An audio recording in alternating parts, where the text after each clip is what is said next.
सगळ्यांना खूप खूप स्वागत करते तुमच्या सगळ्यांचं आपल्या आजच्या सत्रामध्ये. खूप हृदयापासून, मनापासून स्वागत आहे. माझ्या उच्चस्वाकडून तुमच्या सगळ्यांच्या उच्चस्वाला. महाअवतार बाबाजी आणि ब्रह्मर्षी पितामह पत्रीजी यांच्या चेतनेला स्मरण करत, वंदन करत, आपल्या आत्म्याच्या मार्गदर्शनात, प्रकाशात आपण सगळेजण इथं आहोत. पण डोळे मिटू, एक दीर्घ श्वास घेत, आपल्या तोंडावाटे हा श्वास हळूवार बाहेर सोडू.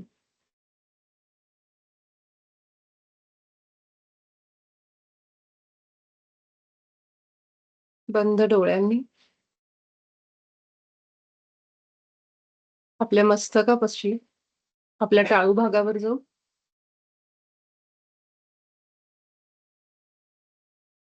सहस्त्रार चक्रावर आपलं लक्ष.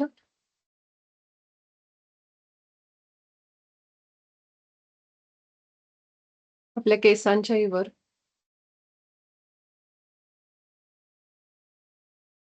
थोडंसं वर जाऊ.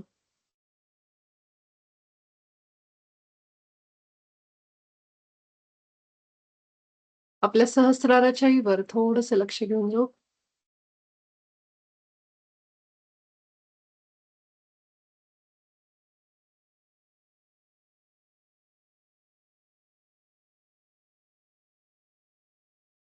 पूर्ण शांत, शून्य विचार. आपले डोळे अगदी हलके, कोमल वरच्या दिशेने गेले असतील.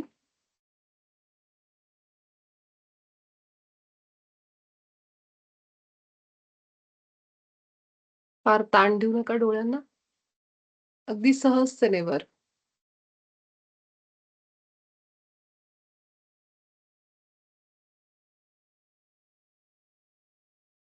आता आपल्या टाळू भागावर या.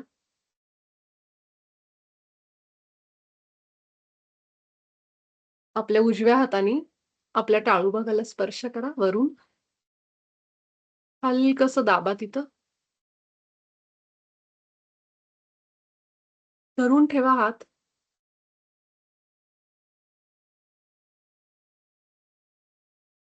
थोडंसं प्रेस करा हात. आणि आता मोकळा सोडा. हात उचला.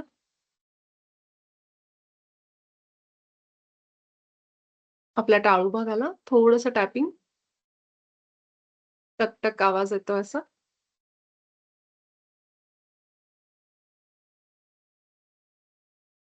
आता आज्ञाचक्रावर, कपाळावर करा थोडंसं. जिथे आपण टिकली, गंध लावतो त्या ठिकाणावर.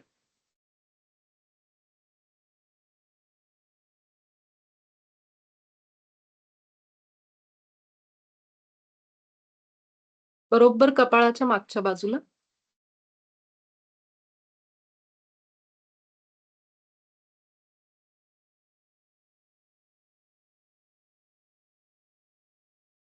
थोडंसं खाली येऊ आपण आपल्या गळ्यावर.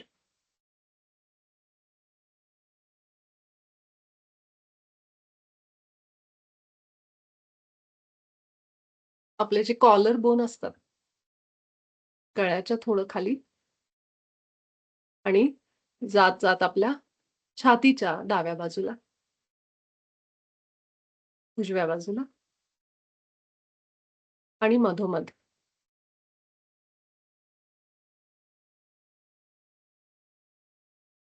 आता छातीच्या खाली, जिथं आपलं पोट सुरुवात होतं, त्या भागावर.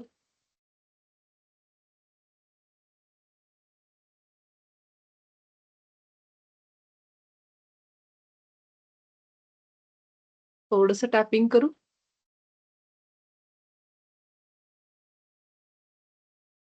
आणि आता शांत बसून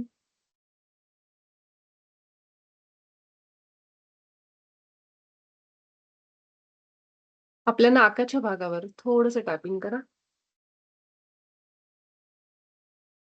ओठांच्या वर, नाकाच्या भागावर पूर्ण गोल-गोल.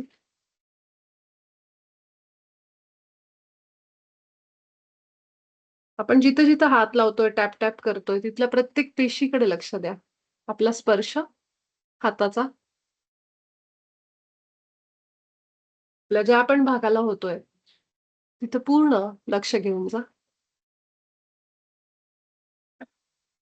नाकावर सुद्धा थोडंसं टॅप-टॅप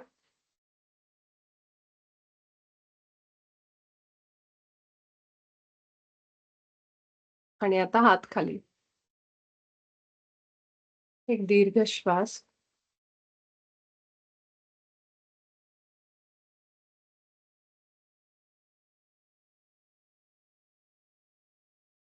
आपल्या छातीच्या मधोमध लक्ष. मी ईश्वराच्या प्रतिमेत बनले आहे. मी ईश्वराच्या प्रतिमेत बनले आहे. आणि म्हणून ईश्वराचे सगळे गुण आणि विचार माझेत.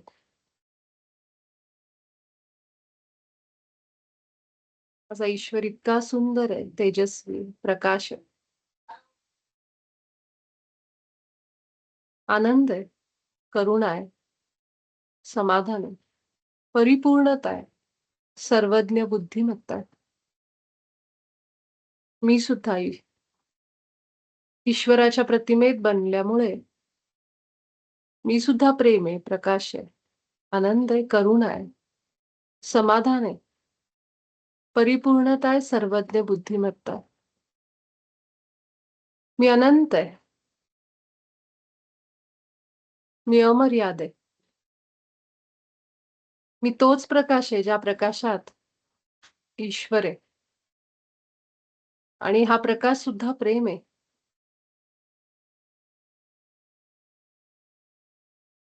माझ्या आभा मंडळामध्ये आलेल्या सर्व अनिमंत्रित प्रभावांना सुद्धा मी हेच प्रेम आणि प्रकाश पाठवते. तुम्ही सगळेजण माझ्याप्रमाणेच ईश्वराच्या प्रतिमेत बनला आहात. तुम्ही आत्ता सुद्धा प्रेम आणि प्रकाशच आहात. तुम्हाला आता भीती नाही वाटत. तुम्ही स्वस्थ आहात, निरोगी आहात. तुमच्याकडे जाण्यासाठी एक स्थान आहे.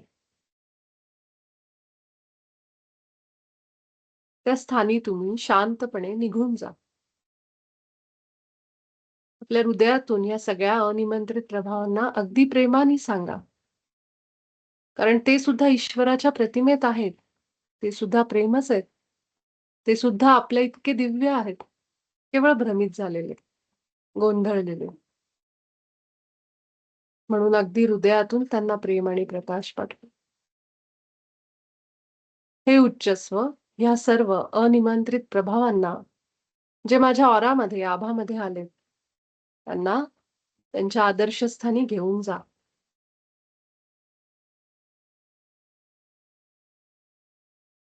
आणि माझं आभा मंडळ माझ्या उच्च स्वला सोडून बाकी सगळ्यांसाठी मी बंद करते. बंद करते. माझ्या आजूबाजूला असलेल्या, घरात असलेल्या, माझ्या शहरात असलेल्या सर्व विचारांना, विचाररूपी ऊर्जांना मी प्रेम आणि प्रकाश पाठवते. पृथ्वीच्या प्रत्येक कणाकणात मी प्रेम आणि प्रकाश पाठवते. जिथे-जिथे ईश्वराची रचना आहे, ते सगळ्यांना मी प्रेम आणि प्रकाश पाठवते. माझ्या हृदयात काही लोकांबद्दल राग आहे. असेल किंवा होता. अशा सगळ्या लोकांना आपल्या डोळ्यापुढे आणू आणि त्यांना म्हणू, अगदी आतून म्हणा, की तुम्ही सगळेजण माझ्या म्हणण्याप्रमाणेच मला ही वागणूक देत आहात. तुम्ही तेच करत आहात जे मी तुम्हाला करायला सांगितलंय. आणि हे सत्य आता मला समजलंय.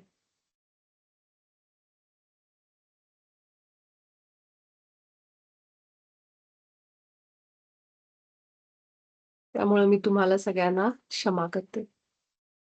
माझ्या अनुमतीशिवाय मला कोणीही इजा पोहोचवू शकत नाही. माझ्या पूर्णत्वाला बाधा पोहोचवू शकत नाही. हे मला समजलंय. म्हणून मी तुम्हाला क्षमा करते आणि खूप प्रेम पाठवते. ज्या कोणत्या लोकांचा आपल्या आयुष्यात त्रास आहे असं आपल्याला वाटतंय, कुठल्याही प्रकाराने, बोलण्याने, चुकीचं वागण्याने असं आपल्याला वाटतं. अशा सगळ्या लोकांना रोज प्रेम आणि प्रकाश पाठवा आपल्या डोळ्यापुढे आठवून. किती दिवस आपण ही क्रिया करतोय हे न बघता रोज पाठवा. शब्दांनी आता त्यांना बोलायला जायचं नाही. आपल्या डोळ्यापुढे आठवायचं आणि त्यांना हे म्हणायचं, "मी तुला प्रेम आणि प्रकाश पाठवते." आपल्या हृदयातून प्रेमाची ऊर्जा बाहेर जाताना बघायची, कल्पना करायची किंवा नुसती शब्दांद्वारे पण आपण हा संकल्प घेऊ शकतो. आज जे काही आपण ऐकू ते बाबाजींच्या आपल्या उच्चस्वाच्या इच्छेप्रमाणे प्रकाशामध्ये आपल्या अंतःकरणापर्यंत पोहोचू दे. ते आहे, केवळ आत्ता आपण जागृत अवस्थेमध्ये समजून घेतोय. ते ऑलरेडी आपल्या आत आहे आणि त्यासाठी जे आपल्यापर्यंत पोहोचवायचंय ते अगदी सहजतेने आपल्या सगळ्यांच्या अंतःकरणात उतरू दे. असा एक संकल्प आपण सगळेजण घेऊ सामूहिक चेतनेच्या स्वरूपात आणि पुन्हा एकदा आपल्या या सत्रामध्ये सहभागी होऊ.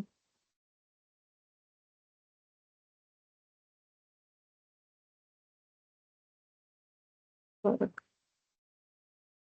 मी स्क्रीन शेअर करते.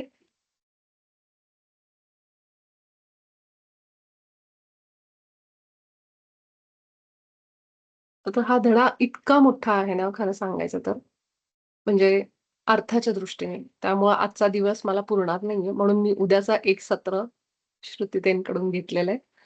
असं होऊ शकतं का? आणि जरी हा आज धडा संपला, तर उद्या आपण ह्याचा सराव घेणार आहे. कारण झाडांशी बोलणं, म्हणजे सृष्टीतल्या इतर घटकांशी बोलणं, हा जो धडा आपण बघितला. झाडांशी नाही, सगळ्याच निसर्गाशी, सगळ्याच प्रकृतीशी. त्या धड्यामध्ये संवाद सराव करण्यासारखं म्हणजे आपण स्वतः ते केलं पाहिजे, असं होतं. स्वप्नांचं तर आपल्याला स्वप्न बघावी लागतात. आपल्या उच्चस्वला आपण विनंती करायची, की असा कुठला विचार आहे ज्याच्यामध्ये सुधारणा करणं गरजेचं आहे, मला तू स्वप्नांच्या माध्यमातून दाखव. मग त्यासाठी आपण काही सराव केला नाही त्या आठवड्यामध्ये सुद्धा. तेव्हापासूनच आपण श्रुतीताईंचं सत्र सुरू केलं. पण आता हा धडा मात्र असा आहे, की ज्याला आपल्याला एक आपण ध्यान घेऊ ह्याचं उद्या. आज हे संपलं तर. नसेल तर उद्या पुन्हा एकदा जो धडा तेवढा राहिलाय तेवढा आणि मग ध्यान. तर असं आपण करू. म्हणून उद्याचं एक सत्र मी युनिफाईडसाठी ठेवलेलं. तर जेव्हा कधी तुम्ही 23व्या धड्यापर्यंत पोहोचाल, कारण आपले बरेचसे मास्टर्स जसे की आपले चेतन दादा म्हणून एक जण आहेत अ, मुंबईचे. त्यांनी आज मला सांगितले की ते 18व्या धड्यापर्यंत पोहोचलेत आणि त्यांचा मला तुम्हाला सगळ्यांना अनुभव सांगायचा आहे. खरं तर त्यांनी मला मेसेज पाठवलाय. तो मेसेज पण मी तुम्हाला ग्रुपवर शेअर करेन.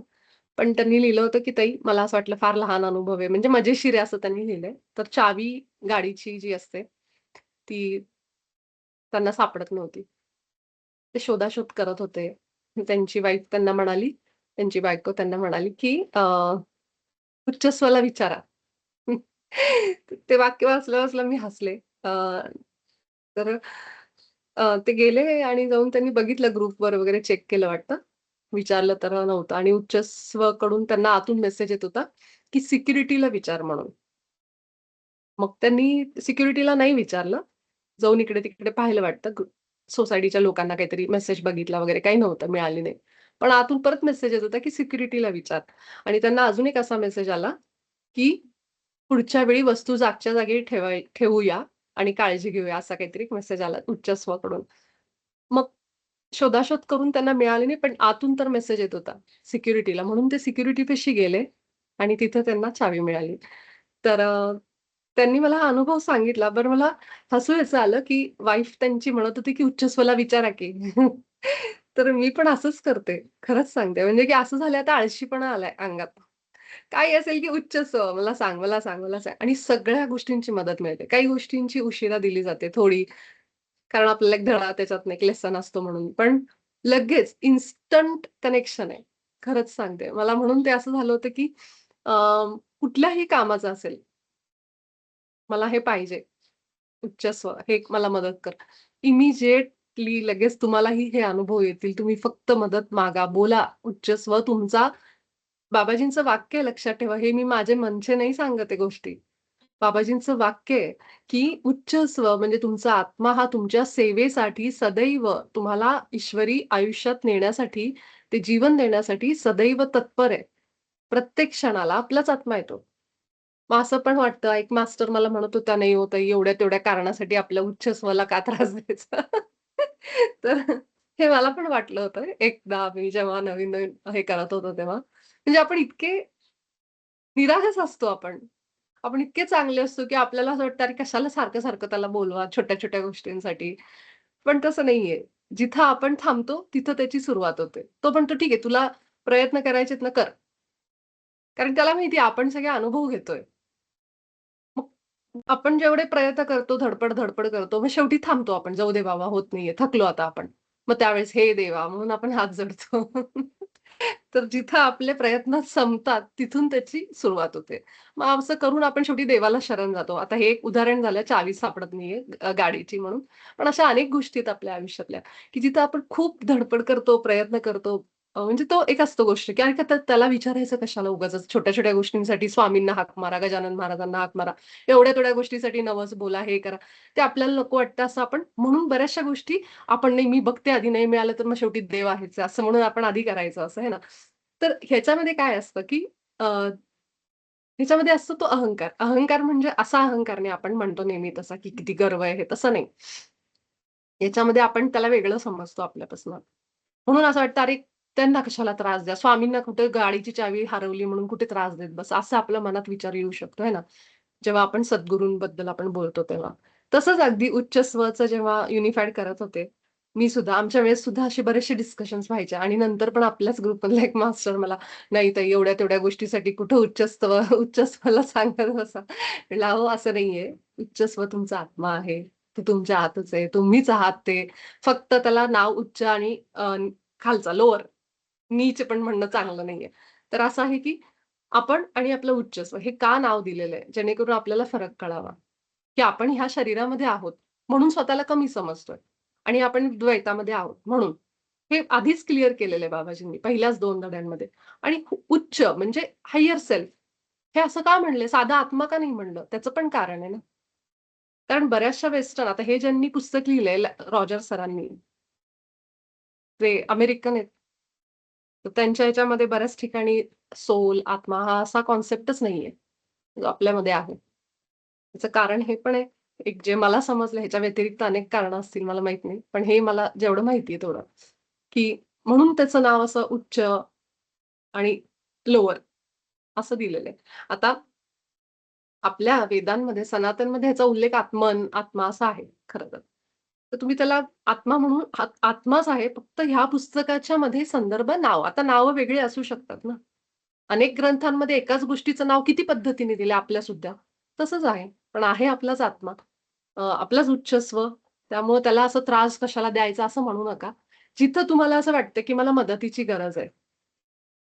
तिथं अगदी तो थांबलेला असतो. तत्परतेने वाट बघतो.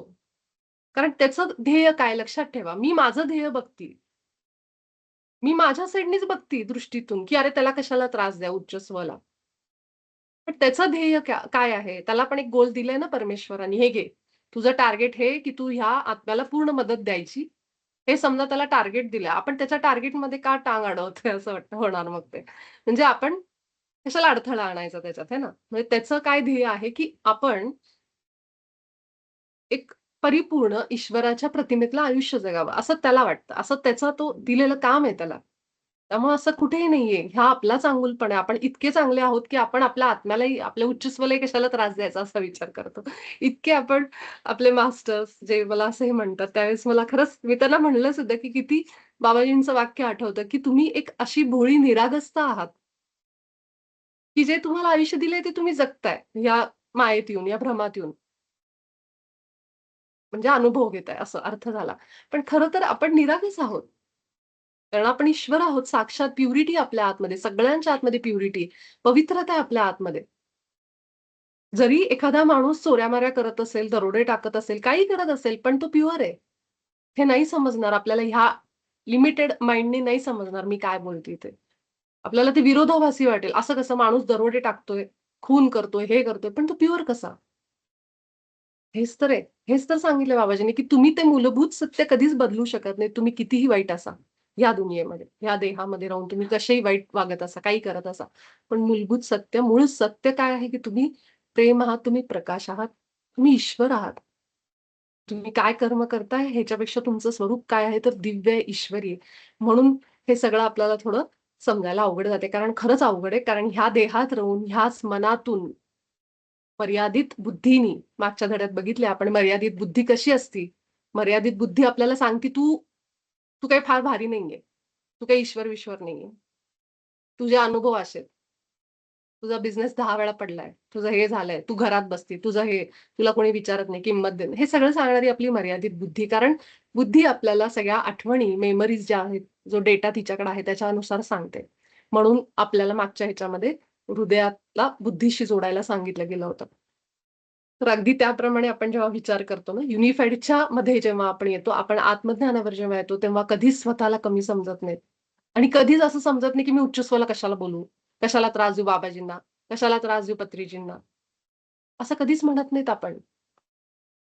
कारण त्या क्षणी मला समजलेलं असतं, मी आणि ते एकच तत्व आहे. मी आणि ते एकच आहोत. हा भेद संपतो. जोपर्यंत मी त्यांना त्यांच्यापासून मी स्वतःला वेगळं समजते. मी ही आहे आणि ते आहेत. ते बाबाजी आहेत. ते हे मास्टर आहेत, ते मास्टर आहेत. तोपर्यंत हा भेद आहे. ती दिवार आहे आपल्यामध्ये आणि तोड दो युगी दिवार म्हणल्यासारखं जेव्हा ते तुटतं ना, तेव्हा ते आणि मी एक होतो. मग त्यावेळेस मला असं नाही वाटत आणि मी त्यांना कसं विचारू? त्यांना कशाला मदत मागू? कसं मागू सारखं-सारखं? माझं हे हरवलंय, ते हरवलंय, हे द्या. परवा आपण मंत्र बघितला कार्तवीर्यार्जुनाचा तो. मग तो मंत्र म्हणल्या-म्हणल्या वस्तू सापडतात. मग आता एवढंशी छोटंसं माझं काहीतरी हरवलंय, हे ते हरवलंय, पण मला ते पाहिजे. त्यासाठी आपण मंत्र म्हणताना म्हणतो का, "अरे कशाला मंत्र म्हणू एवढं-तेवढं." तो मंत्र दिलायच त्याच्यासाठी. त्याचं कामच ते. तसं आपलं उच्चस्वचं कामच ते. फक्त तो थांबतो. तो म्हणतो, "ठीक आहे, ह्यांना प्रयत्न करू दे." ह्यांचे प्रयत्न करून संपले, दमले, थकले, की मग जर त्यांनी मदत मागितली तर मी जाईन. म्हणून तो प्रत्येक क्षणाला तत्पर असतो. तर कधीही तुम्हाला असं वाटलं, जसं आज दादांनी मला एक खूप छान अनुभव दिला.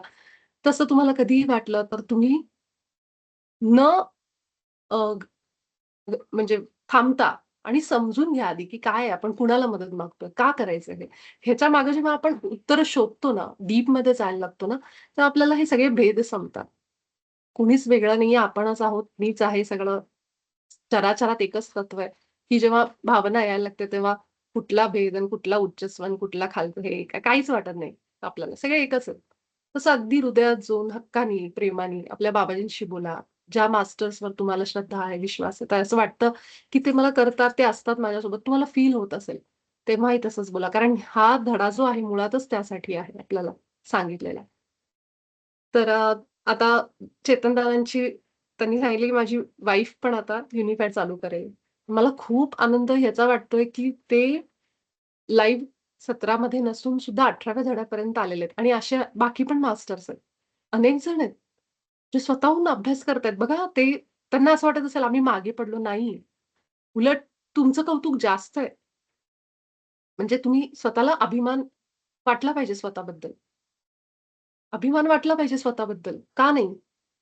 का नाही वाटला पाहिजे? की मी लाईव्ह सोबत न जोडता माझा अभ्यास करते याबद्दल अभिमान वाटला पाहिजे. आनंद वाटला पाहिजे, प्रेम वाटलं पाहिजे स्वतःबद्दल. हेच शिकवलं चाललंय आपल्याला युनिफाईडमध्ये, की तुम्ही स्वतःला कुठेही कमी समजू नका, कमी लेखू नका. त्यामुळं जे कोणी आपल्या लाईफबरोबर आहेत त्यांचं तर आहेच आहे, की ते इथपर्यंत आलेत. प्लस जे ज्यांचा स्वतः अभ्यास करतायत त्यांचा तर मला खूप जास्त आनंद आहे.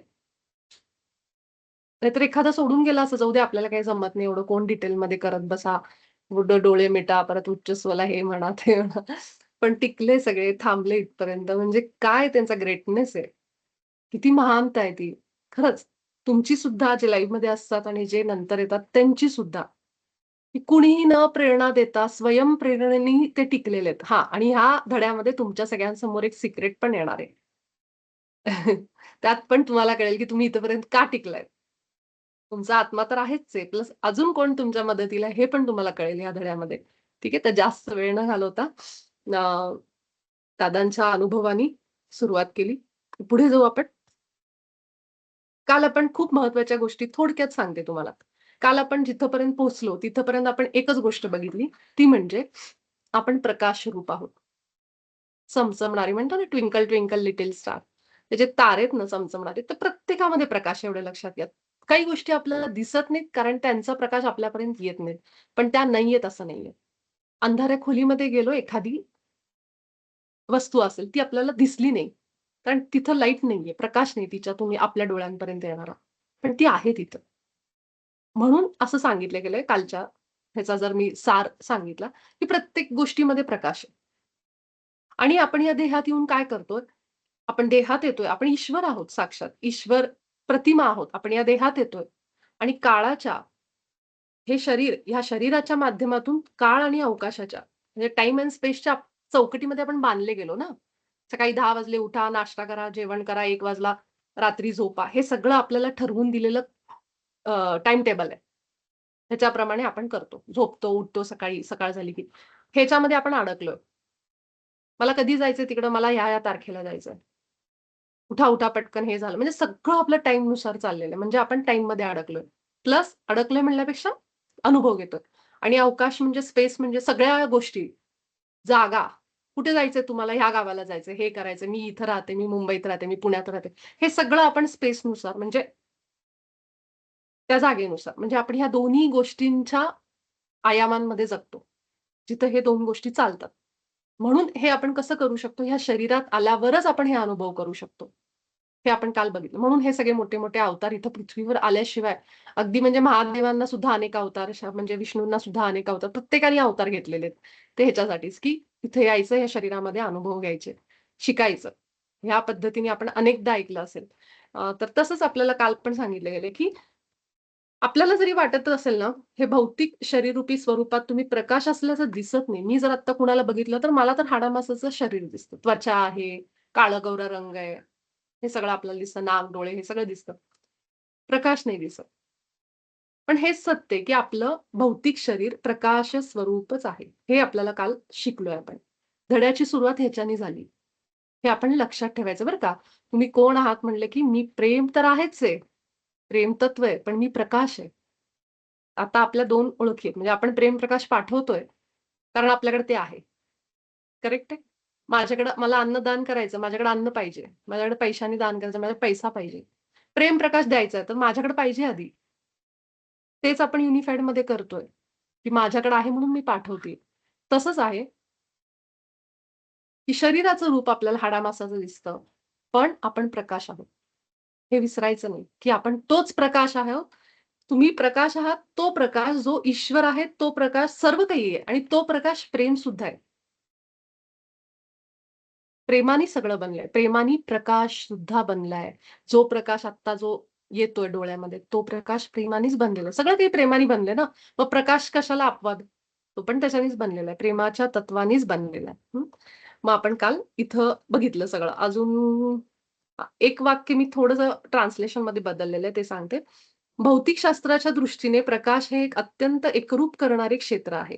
काल ह्याचं थोडंसं वाक्य जरा वेगळं होतं. प्रकाश ही वैश्विक ऊर्जा आहे, जी सर्वत्र व्यापली, जी स्वतःच सर्व काही आहे. ईश्वर म्हणजे प्रकाश आणि प्रकाश म्हणजे प्रेम. म्हणजे युनिफाइंग फील्ड म्हणलं आपण याला. हे स्वामी आहेत, हे गजानन महाराज, हे शिर्डीचे साईबाबा आहेत, हे अजून कोणते गुरु आहेत, हे बाबाजी आहेत. आपण असं त्यांना बघतो. पण ते सगळे प्रेमाच्या आणि प्रकाशाच्या एकाच क्षेत्रात आहेत. एकरूप करणारं क्षेत्र आहे असं लिहिलंय बरं का, की अत्यंत एकरूप करणारं क्षेत्र आहे. म्हणजे जिथं सगळे एक होतात, असं क्षेत्र म्हणजे प्रकाश आहे. जसं उदाहरणार्थ, आपण पांढरा प्रकाश, पांढरा बल्ब आहे, ट्यूब आहे घरामध्ये. ते पिवळे डिम पण लाईट असतात. कुणी-कुणी त्याला अजून काय लाल रंगाचा लाईट आहे. कलर वेगवेगळे आहेत त्याचे, पण आहे त्याचं मूळ तत्व जे आहे ते प्रकाशाचं आहे. फक्त त्याचं रूप वेगळं आहे, अशा पद्धतीने. तर असं सांगितलं की प्रेम, प्रकाश सुद्धा युनिफाईंग करणारं म्हणजे एक करणारं क्षेत्र आहे. जिथे सगळे एक होतात, असं क्षेत्र आहे. तर आपण काल इथपर्यंत बघितलं आणि हे जे सांगितलंय ना, मज्जासंस्था म्हणजे आपल्याला शरीर दिलं हे समजलं, की ह्या शरीरातून शरीर ईश्वरी तत्वाचे एक परिपूर्ण प्रकटीकरण आहे, म्हणजे आपलं शरीर आहे. म्हणजे ईश्वर आपल्या शरीरातून प्रकट झालाय. त्यांनी एका स्त्रीचं रूप घेतलंय, एका पुरुषाचं घेतलंय, हे आपण काल बघितलं. त्याची मज्जासंस्था आपण हे सगळं कसा अनुभव करतोय, तर नर्व्हस सिस्टमने अनुभव करतो. आणि हे सांगायचा अर्थ असा आहे, जे मी काल विसरले सांगायचं. अ, गाडीमध्ये सिस्टम असते. आपल्या मोबाईलमध्ये सुद्धा आपल्याला कुठे जायचंय, तर आपण मॅप लावतो. मोबाईल हे यंत्र आहे. त्याच्या आतमध्ये काय आहे? काहीतरी सॉफ्टवेअर आहे, काहीतरी कोडिंग प्रोग्राम केलेला आहे. नुसतंच मोबाईल ढिगाणी पडलेत. काय उपयोग आहे? त्याच्यामध्ये सिम कार्ड नाही, त्याच्यात काही सॉफ्टवेअर अपडेट केलेलं नाही. काय उपयोग आहे त्या डब्याचा? काहीच उपयोग नाही. आपण ते फेकून देऊ बिनकामाचे म्हणून. त्याचा काहीच उपयोग नाही जर आतमध्ये त्याच्या काही नसेल तर. म्हणजेच हे जसं आहेत वेगवेगळ्या संगणकच आहे ना, म्हणजे तो पण एक कॉम्प्युटर प्रोग्रामच आहे. तसंच अगदी गाडीचं बघा, मॅप असतात. आपण कुठे जात असतो ते मॅपनी दिसतं आपल्याला. पुढे रस्त्यावर ट्रॅफिक आहे. हे सगळं दिसतं त्या आता यंत्रामध्ये. हे म्हणजे संगणकाचं जशी आतमध्ये ती मज्जासंस्था असल्यासारखी. नर्व्हस सिस्टम जी सगळा अनुभव करते. कुठं ट्रॅफिक जाम आहे, या रस्त्याने जावा, इथं ॲक्सिडेंट झालाय, इथं लाल दिसतीये लाईन आपल्याला. हे सगळं जे सांगतं ते म्हणजे अनुभव घेतं ते. तसं आपलं अ, आपली मज्जासंस्था नर्व्हस सिस्टम आहे या शरीराच्या आतमध्ये असणारी. ही मज्जासंस्था ज्याला आपण नर्व्हस सिस्टम म्हणतो प्लस आपली स्पायनल कॉर्ड, आपला मणका ह्याच्यामध्ये सगळी ताकद, शक्ती म्हणजे हे सगळं आपल्याला अनुभव देतं ह्या 2 गोष्टी असं सांगितलेलं आहे, की शरीरात ईश्वर प्रकट झालाय, पण जर मज्जासंस्था आणि म्हणजे तेच स्पायनल कॉर्ड आपली मणका, हे जर नसेल, तर त्या शरीराला काही अर्थ नाहीये. त्या अनुभवच येणार नाहीत आपल्याला म्हणजे काहीच अर्थ नाही कशात. तर हे आहे, की जे आपल्याला इथं म्हटलं गेलंय ऑन बोर्ड संगणक हार्डवेअर आहे हे. ज्याच्यातून आपण हे सगळं प्रेम आणि चांगुलपणा जे काही आहे, ईश्वरी तत्व ते आपण सगळं अनुभव करतो. आत्मसात करतो म्हणजे सगळं आपण अनुभव करतो त्याच्यातून. म्हणून आपल्याला अ, ह्या भौतिक शरीराच्या माध्यमातून आपण शिकतो. आपल्याला समजतं, की मी आत्ता ह्या 2026 ऑगस्ट महिना चालू आहे. नीट लक्षात द्या मी काय म्हणतेय. जे ऊर्जा देहामध्ये नाहीयेत, त्यांना माहीत नसतं. त्यांना माहीत नसतं, की आत्ता कुठलं वर्ष चालू आहे आणि कुठला महिना चालू आहे. कारण देह सोडल्यावर काहीच नाहीये लक्षात ठेवा. ह्या वाक्याचं खूप डीपमध्ये मीनिंग आहे. देह सोडल्यावर वेळ पण नाहीये आणि काळ पण नाहीये. वेळ पण नाहीये आणि जागा पण नाहीये. स्पेस पण नाहीये. म्हणजे ठिकाण नाहीये. अशा ऊर्जांना, अशा आत्म्यांना म्हणू आपण, त्यांना माहीत नसतं, की ते कुठे आहेत. म्हणून ते भ्रमित झालेले आहेत. गोंधळलेले आहेत. समजतंय? त्यांना माहीत नाहीये, की आपण देह सोडलाय. म्हणून ते फिरत असतात, त्या ऊर्जा. ज्याला अनिमंत्रित प्रभाव म्हणलेले. कारण एनर्जी आहे ती, एनर्जी. मी त्याला आत्मा-बित्मा म्हणण्यापेक्षा त्याला एनर्जी म्हणेन. कारण तोच योग्य शब्द आहे. ती एनर्जी आहे. एनर्जी कधीही नष्ट होत नाही. ऊर्जा कधीही नष्ट होत नाही. ती फक्त रूपांतरित होते. आपण काय करतोय? अशा फिरणाऱ्या, भ्रमित झालेल्या, गोंधळलेल्या ऊर्जांना आपण काय म्हणतोय? मी तुम्हाला प्रेम आणि प्रकाश. माझा प्रकाश मी त्यांना पाठवते. कारण आपण सामर्थ्यवान आहोत. आपण आपला प्रकाश देऊ शकतो. मग तुम्ही जे रेकी, जे हीलिंग, जे शब्द वापरता हे सगळं तेच आहे, की माझी एनर्जी मी त्यांच्यापर्यंत देते.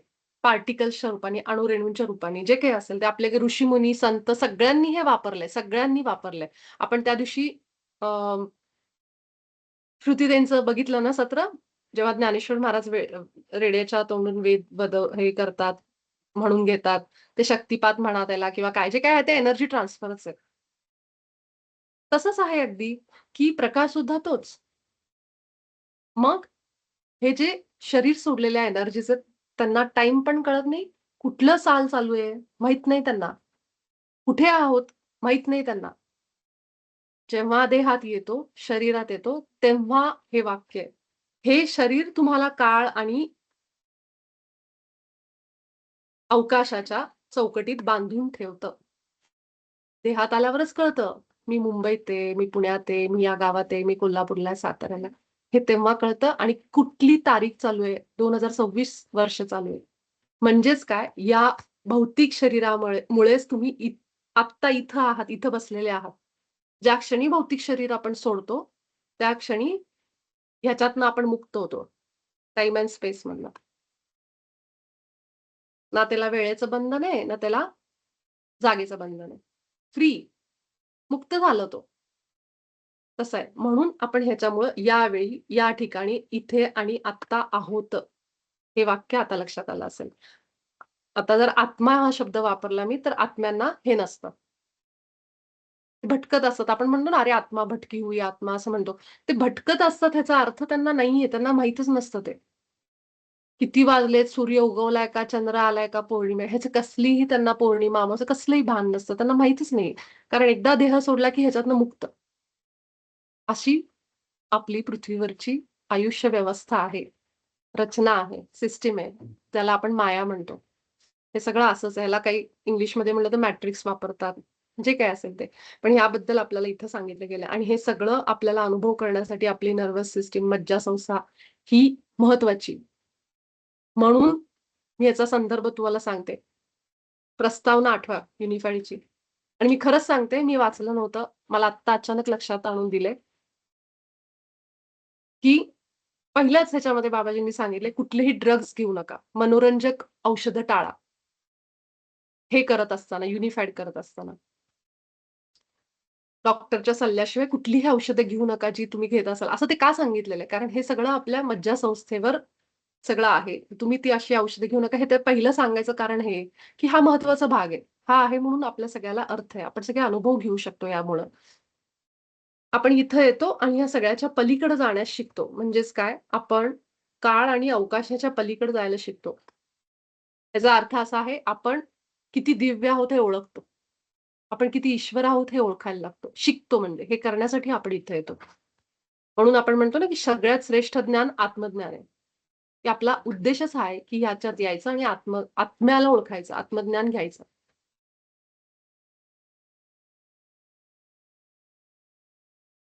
तुमच्या अस्तित्वाच्या केंद्रस्थानी तुम्ही अधिक सघन म्हणलेलं आहे बरं का. म्हणजे कॉन्सन्ट्रेटेड अगदी सॉलिड. एक एक असं काय म्हणतात त्याला एकदम घट्ट असं म्हणू त्याला. तीव्र असा तुम्ही प्रकाश आहात. म्हणजे तो एकत्र जमा झालेला, एकाच ठिकाणी गोळा झालेला असा तुम्ही म्हणजे खरं बघायला गेलं तर तुम्ही प्रकाश आहात. प्रकाशाचा गोळा आहात असं सांगितलंय. पण तुमचा प्रकाश सगळीकडे आहे. सगळीकडे व्यापून आहे. कारण आपण तसं बघायला गेलं तर अमर्याद आहे. थोडंसं इथं वाक्य आपण काल बघितलं होतं, की आपण तसं बघायला गेलं तर अमर्याद आहोत. ज्याला मर्यादा नाहीये. पण त्या अमर्यादेतही आपण एक शरीर आहोत. ठीक आहे. असं आपण काल बघितलं होतं. आणि ठीक आहे. इथपर्यंत मला वाटतं आपण आलेलो. तर भाग्यश्री आहे? हो आहे. हां. इथून वाच भाग्यश्री आज. हां. आत्मवंदन सगळ्यांना. ते प्रकाशाचे स्वरूप म्हणजेच तुमचा उच्च स्व आहे. भौतिक डोळ्यांनी तुम्ही कल्पना करू शकता त्यापेक्षाही ते अधिक तेजस्वी, विस्मयकारक, सुंदर आणि प्रकाशमान आहे. त्या प्रकाशाचे रंग असे आहेत, ज्यांचा तुम्ही अजून अनुभव सुद्धा घेतलेला नाही. हेच खऱ्या अर्थाने ईश्वराचे आणि तुमचेही पूर्ण वैभव आहे. स्वतः ईश्वरही यापेक्षा अधिक सुंदर किंवा अधिक विशाल नाही. कारण तुमचीही निर्मिती त्याच ईश्वराच्या प्रतिमेत झाली आहे. तो प्रकाश हेच वास्तव आहे. त्या प्रकाशाच्या संपूर्ण तत्वापेक्षा कमी स्तरावर जे काही अनुभवले जाते, ते फार तर फार त्याचे केवळ एक प्रतिबिंब असते. जेव्हा आपल्याला त्या प्रतिबिंबाची एक झलक दिसते, तेव्हा आपले आयुष्य बदलते. या अभ्यासक्रमाचा उद्देश देखील तोच आहे. म्हणजे सर्वप्रथम त्या प्रतिबिंबाचा अनुभव घेणे. हां. हे आता आपण समजून घेतले, की आपण प्रकाशाचे रूप आहोत. ठीक आहे? ही आपली ओळख आहे बरं का. प्रकाशाची रूपं आहेत आपण. आपण सगळे लाईट आहोत. एवढं तर आपल्याला समजलं. लाईट बीइंग्ज म्हणतो आपण त्याला. प्रकाशाचं रूप म्हणतो आपण. तर आपण सगळे प्रकाश आहोत. मग ते प्रकाशाचं स्वरूप म्हणजे तुमचा उच्च स्व आहे. तर आता इथं काय केलं माहिती का? आपण आहोत. आता मी कसं समजू? मी तर ह्या शरीरात आहे. मला तर काही प्रकाश दिसत नाही बाबा. मला तर हे हाडा-मासाचं शरीर दिसतंय फक्त. मग कुठे माझा प्रकाश?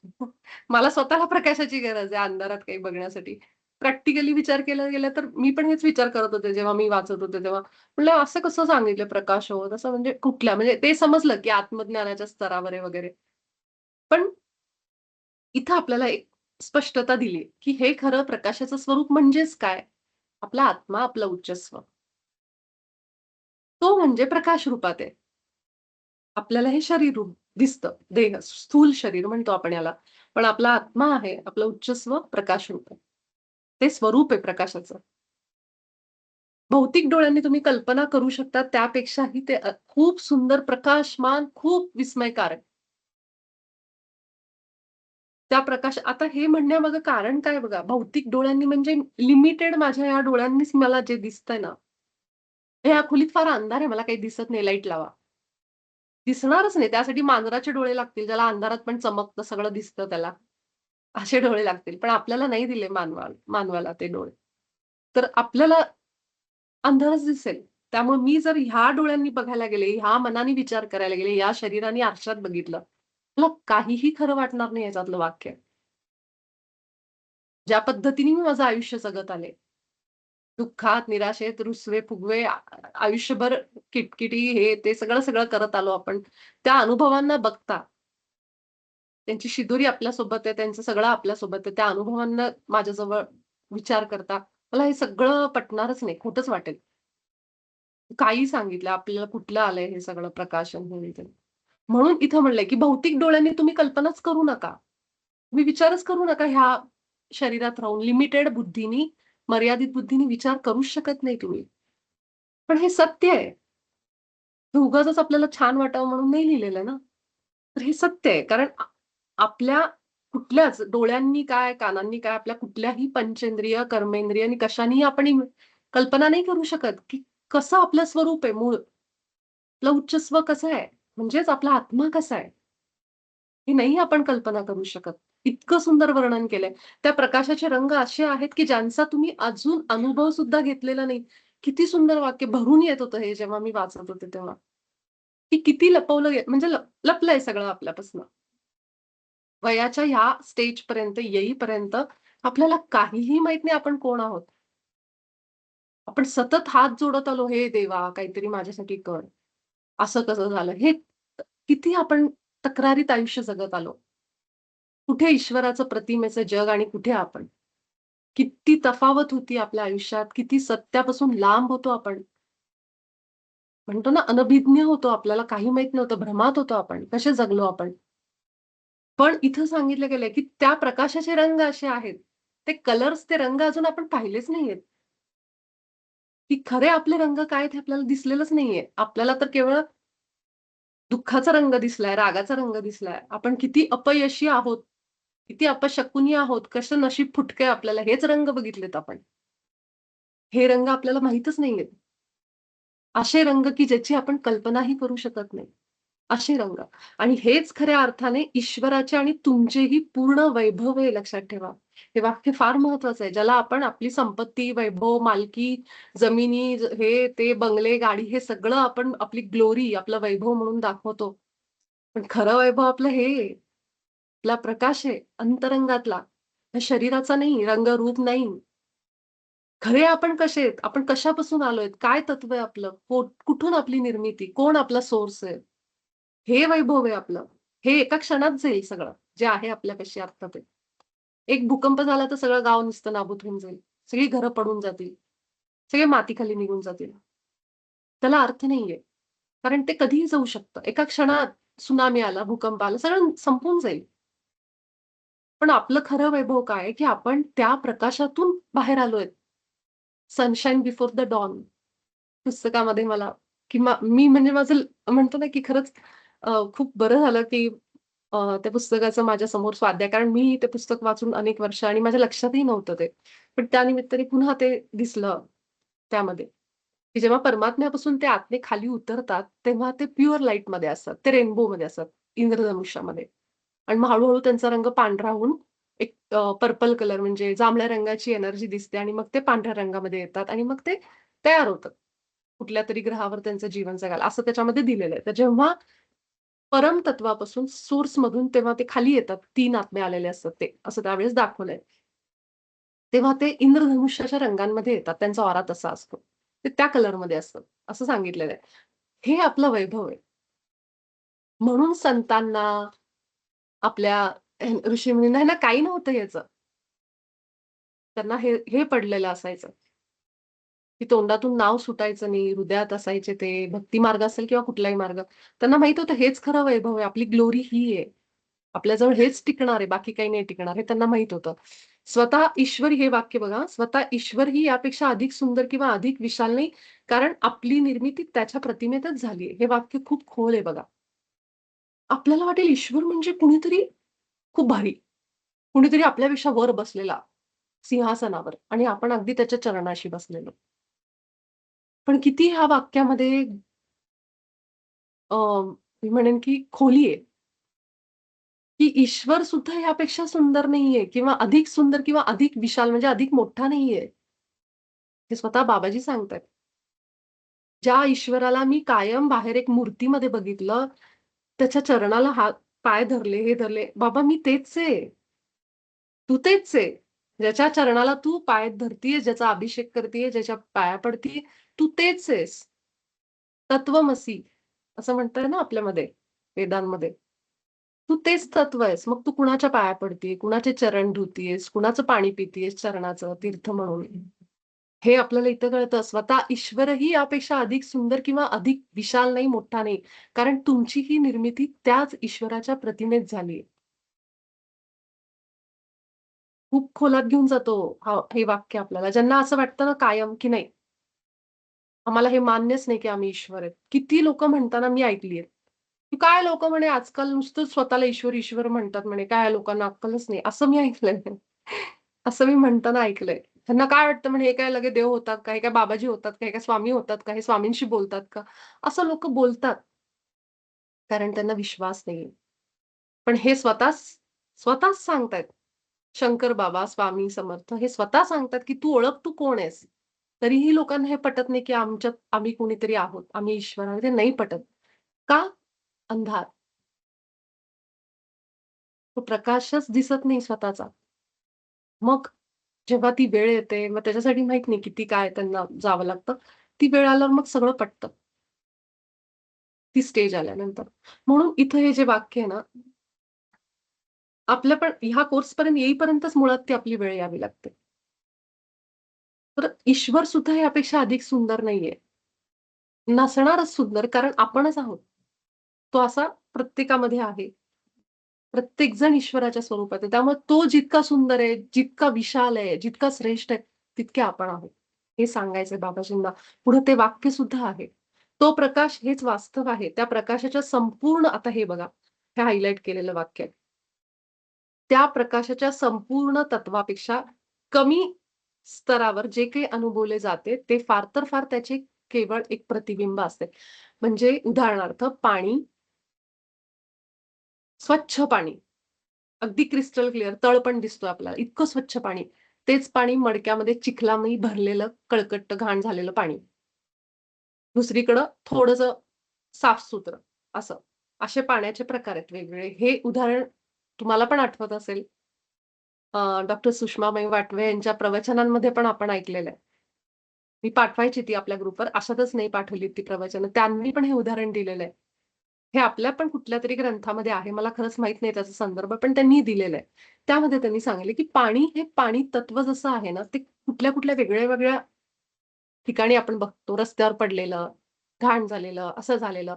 पण ते पाणी आहे ना, मूळ त्याच्यामध्ये ईश्वर जसा आहे, तो वेगवेगळ्या रूपांमध्ये, पण मूळ तत्व ईश्वराचंच आहे, असं सांगितलेलं आहे खरं तर. तर तसंच आहे, की तुम्ही कुठलंही उदाहरण घ्या. हवेचं घ्या, अग्नी घ्या, छोटा अग्नी घ्या घरातल्या गॅसचा आणि मोठा हवनाचा अग्नी घ्या. म्हणजे त्याचं स्वरूप वेगळं आहे, पण तत्व एकच आहे. तसंच आहे अगदी, की तुम्ही त्या प्रकाशाचा पेक्षा कमी जेव्हा-जेव्हा अनुभव काही आला कुठल्याही कमी स्तरावर म्हणजे काय अ, त्या प्रकाशापेक्षा कमी म्हणजे त्याची सावली असेल, अंधार असेल, काही असेल. पण ते फार तर फार त्याचं एक प्रतिबिंब आहे, रिफ्लेक्शन आहे. पण आहे ते मूळ प्रकाशच. जेव्हा आपल्याला त्या प्रतिबिंबाची एक झलक दिसते, तेव्हा आपलं आयुष्य बदलते. म्हणजे याचा अर्थ माझ्या आतमध्ये प्रकाश आहे. पण मी तो अनुभवला नाही. मी या देहामध्ये येऊन वेगवेगळे अनुभव घेतले छटा रंगाच्या. मी राग अनुभवला, मी दुःख अनुभवलं, मी दारिद्र्य अनुभवलं, गरिबी अनुभवली. हे काय झालं त्याचं प्रतिबिंब झालं. हे ह्या पिवळ्या रंगाचा हायलाइट केलेल्या वाक्याचा अर्थ आहे, की मी ते केवळ एक प्रतिबिंब म्हणून अनुभवते. पण मी आहे मूळ संपूर्ण प्रकाश. हां, पण मी काय झालं एका जन्मामध्ये भिकाऱ्याचा रोल केला. एका जन्मामध्ये मी काय अजून एकदम श्रीमंत माणसाचा केला. एका जन्मामध्ये मी असा रोल केला एक बायको जिचा नवरा सारखा मारतोय. त्याच्या उलटं पण. एका जन्मामध्ये मी अ, पुरुष झाले आणि त्या बाईला मारहाण केली स्वतः. म्हणजे हे सगळे वेगवेगळे प्रतिबिंब आहेत. मूळ आहे तो प्रकाश. त्याच्यातून आलेली ही सगळी प्रतिबिंब आहेत, की मला एक काम करू अ, ह्या जन्मामध्ये मी हे अनुभव करते. मग मी ह्याचं रूप घेते. म्हणून बाबाजींनी आपल्याला 6व्या धड्यामध्ये सत्यासहित क्षमा करणेमध्ये सांगितलंय, की तुम्ही एका नाटकातले पात्र असल्यासारखे आहात. आणि ही सगळी माया त्याच्यासाठी रचली गेली आणि ती लोकं जी तुम्हाला त्रास देतायत, ती त्या पात्रामध्ये आहेत, ज्यांना तुम्ही डायलॉग लिहून देता. कारण मला ह्या जन्मामध्ये एखाद्या स्त्रीचा अनुभव घ्यायचा आहे, जी घरामधल्या सगळ्या त्रासामध्ये आहे. खूप लोकांकडून छळ होतो. त्यावेळेस ती पात्र त्याप्रमाणे रचलेली असतात. आणि जोपर्यंत तिला असं वाटतं, की माझ्यावर अन्याय होतोय, म्हणजे जोपर्यंत ती स्वतःला ओळखत नाही, आत्मज्ञान घेत नाही, तोपर्यंत तिच्याबरोबर हे होत राहतं. जेव्हा हे असा एखादा अभ्यास येतो, समजायला लागतं तिला, तिच्यातल्या शक्ती जागृत होतो म्हणतो आपण, की आई जगदंबा जागृत झाली. हे जे आहेत ना देवींचं रूप, ते आपल्या आत जागृत होतं. आणि मग तिच्यामध्ये जे आत्मविश्वास प्रकट होतो, ज्या गोष्टी होतात, ती त्याच्यातून काय-काय घडवते आणि त्या सगळ्यातनं मुक्त होते. करते स्वतःला मुक्त. अगदी तसं आहे, की तो मूळ प्रकाश आहे, सूर्य आहे. त्या सूर्याची अनेक किरणं कुठे पाण्यात प्रतिबिंब दिसते सूर्याचं, कुठेतरी कवळसा एखादा खिडकीतनं आलाय. सूर्यकिरणं जशी येतात, तसे आपण मूळ प्रकाश आहोत आणि आपलं जे काही आपण जगतोय, आईच्या रूपात, बहिणीच्या रूपात, नवऱ्याच्या रूपात, भावाच्या रूपात, पुरुष असेल, स्त्री असेल, जे काही आपण आयुष्य जगतोय ते म्हणजे त्या प्रकाशाचं प्रतिबिंब आहे, असं सांगितलं गेलंय. आणि हे मी माझ्या वाचनात जेवढं आलंय मी तेवढं सांगते माझ्या ज्ञानानुसार. हे मी पहिल्यांदा नाही वाचलेलं. थोडंसं शब्दरचना वेगळी आहे, पण हे आपल्या ऑलरेडी आपल्या अनेक ग्रंथांमध्येचा उल्लेख आहे. तसंच इथं सांगितलेलं आहे, की खरंच आहे ते सत्यच आहे जे आपण ऐकत आलोय ते. म्हणून आपल्याला सांगितलंय, जेव्हा आपल्याला ह्या प्रतिबिंबाची एक झलक दिसते, म्हणजेच मला तो प्रकाशाचा एक फक्त किरण दिसतो माझ्यातला प्रकाश, मी किती दिव्य हे समजायला लागतं. कुणाकडून तरी मी ऐकलंय अचानक मला समजायला लागलं, की शक्ती जागृत व्हायला लागली, तेव्हा आपलं आयुष्य बदलतं. आणि ह्या अभ्यासक्रमाचा उद्देश पण हाच आहे, ते म्हणजे सर्वप्रथम त्या प्रतिबिंबाचा अनुभव घेणे. की ठीक आहे, मी आरशात बघितलं स्वतःचं प्रतिबिंब आहे, पण मला प्रकाश दिसला. माझ्यातला प्रकाश दिसला मला, माझ्या प्रतिबिंबामध्ये का होईना, आरशात का होईना, मला दिसला तो प्रकाश. म्हणजेच काय, मला स्वतःबद्दल समजायला लागलं. आपल्याला काही नाही करायचंय. खरंच सांगते, आयुष्यभर आपल्याला एकच शिकायचंय, की आत जायचंय, स्वतःला ओळखायचंय, स्वतःवर काम करायचंय. जे आपलं प्रतिबिंब आहे, त्याचा अनुभव घ्यायचा आहे, की मी कोण आहे? मी जरी ईश्वर असा समोर आहे, त्या ईश्वराचे झेरॉक्स कॉपी निघतायत असं समजा सगळेजण. इकडे एक, इकडे एक, इकडे एक, इकडे. त्या सगळ्या झेरॉक्स कॉपीज आहेत. डुप्लिकेट कॉपीज म्हणू आपण त्याला. पण प्रत्येकामध्ये ईश्वराचाच प्रकाश आहे. हे समजायला लागलं मला. त्या प्रतिबिंबामध्ये मला प्रकाश दिसला म्हणजे माझं आयुष्य बदलायला लागलं. असा अर्थ घेतलाय. तर त्यामुळं मी म्हणलं ना, की सांगाल तेवढं कमी आहे. खरंच सांगते या धड्यामध्ये. खूपच खोल असा धडा आहे. कारण कारण का एवढं दिलेलं आहे? कारण आता आपण शेवट आलेलो आहे. त्यामुळे आता आपली समजण्याची लेव्हल, स्तर उंचावलाय. आता आपण आत्मज्ञानाच्या त्या टप्प्यावर आलोय शेवटी, की जिथं बाबाजींना माहिती की आता तुम्हाला सगळं माहीत झालंय. तुम्ही ज्ञान घेत आलात. म्हणून हा धडा खोल आहे खूप जास्त. हां, भाग्यश्री इथून वाच. हा. जगातील महान दुर्बिणी विश्वातील सत्याचा शोध घेण्यासाठी आकाशाचे निरंतर निरीक्षण करतात. त्या आकाशातील प्रकाश परावर्तित करून अधिक प्रभावी बनविणाऱ्या विशाल आरशांचा उपयोग करतात. एका लहानशा ताराचे परावर्तित झालेले प्रतिबिंबही खगोलशास्त्राच्या इतिहासात मोठ्या ज्ञानाची भर घालते. हेच तुमच्याही बाबतीत सत्य आहे. तुम्ही तुमच्या त्या दिव्य प्रकाशाचा शोध घेत आहात, जो स्वर्गापेक्षाही विशाल आहे. त्या प्रकाशाच्या केवळ एका किरणाचे प्रतिबिंब जरी तुम्हाला दिसले, तरी तुमचे अंतःकरण आनंदाने उचंबळून येते आणि तुम्ही नवचैतन्याने उजळून निघता. त्या एका परावर्तित किरणातच तुमचा सर्व अंधकार दूर करण्याचे सामर्थ्य आहे. तो एकच किरण तुम्हाला तुमच्या खऱ्या आत्मस्वरूपाची अनुभूती देण्यासाठी पुरेसा आहे. तो एक किरण तुम्हाला सत्याची ओळख करून देण्यासाठी पुरेसा आहे आणि तोच तुम्हाला ईश्वराच्या दिव्य गुणांचा प्रत्यक्ष अनुभव देण्यासाठीही पुरेसा आहे. म्हणजे या आपल्याला अभ्यासक्रमातील आपल्याला असं सांगितलं एवढं एवढं सांगते. आपल्याला जसं माहिती की आपण जे दुर्बिणींचा वापर वापर करतो टेलिस्कोपचा वगैरे, तर त्याच्यामध्ये आकाशाचं निरीक्षण करतात आणि मग आकाशामध्ये असणारे तारे, चंद्र किंवा इतर ग्रह, मंगळ, शनी हे जे सगळे आपल्याला ग्रह दिसतात ते कशामुळं? त्यांच्यातून जो प्रकाश येतोय बाहेर. कारण प्रत्येक जण प्रकाश बाहेर टाकतं बरं का, हे लक्षात घ्यायचं आपण. मुंगी का असेना, ती मुंगी आपल्याला का दिसते? तिच्यातून प्रकाश बाहेर येतो. किडा का दिसतो? त्याच्यातून प्रकाश दिसतो. बाहेर येतो म्हणून. तसंच आकाशामध्ये सुद्धा ह्या सगळ्या ग्रहांमधून जो ताऱ्यांमधून जो प्रकाश बाहेर येतो, तो आपल्याला दिसतो. त्यासाठी इथं सांगितलं, की जसा दुर्बिणीचा वापर केला गेलाय म्हणजेच ते भिंग, ते आरसे ते उपयोगाला आणले जातात आणि मग ते छोट्या-छोट्या ताऱ्यांचा सुद्धा अभ्यास जेव्हा झाला, त्यामधून सुद्धा अनेक गोष्टी नव्याने समोर आल्या. सप्तर्षी म्हणतो आपण, त्रिकूट म्हणतो, ते त्रिपण म्हणतो. अशा अनेक-अनेक आपण बघतो ना, ताऱ्यांचे संच. अरे, हे कायम एकाच रांगेत असतात. तिथंच उगवतात ते. रोज बघितले की सप्तर्षी, ध्रुव तारा उत्तरेलाच दिसतो. हे हे आपल्याला समजत गेलं. तर असे अनेक-अनेक त्याच्यामध्ये पण खूप नवीन तारा आला की त्याला नाव देतात. असं सगळ्याला आपल्याला माहिती की असे अनेक शोध लागत गेले, जरी तो छोटा तारा असला तरी. मग मंगळाची दिशा कुठे आहे? मग शनी कुठे असतो? मग गुरु कुठे असतो? मग त्याचा आकार सगळ्यात मोठा कुठला आहे? हे सगळं आपल्याला माहिती की कसं सांगितलं म्हणजे सूर्यमालेमधल्या ग्रहांची रचना हे सगळ्याचा शोध लागला गेला आणि हे आपण त्याचा अभ्यास करतो विज्ञानामध्ये. का तर आपण जिथं राहतो पृथ्वीवर तिथल्या सगळ्यांचा अभ्यास आपल्याला करणं गरजेचं आहे, की आपण कोण आहोत हे समजून घेण्यासाठीच ना म्हणजे. त्या दृष्टीनेच त्याच्यावरून पुन्हा मग कुंडली मांडणं हे सगळंच आलं त्याच्यावरून ग्रह-ताऱ्यांच्या दिशांवरून हे ते. तर ते पण एक शास्त्र आपण त्याला म्हणतो. तर तसंच आहे, की जसं ते सत्य आहे, तर आपल्या बाबतीत पण हेच सत्य आहे, की तुम्ही त्या दिव्य प्रकाशाचा शोध घेत आहात, जो स्वर्गापेक्षाही विशाल आहे, खूप मोठा आहे.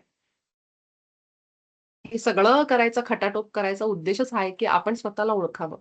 म्हणजेच आतल्या प्रकाशाचा शोध घेतोय आपण. अशा भाषेत बोलायचं झालं तर.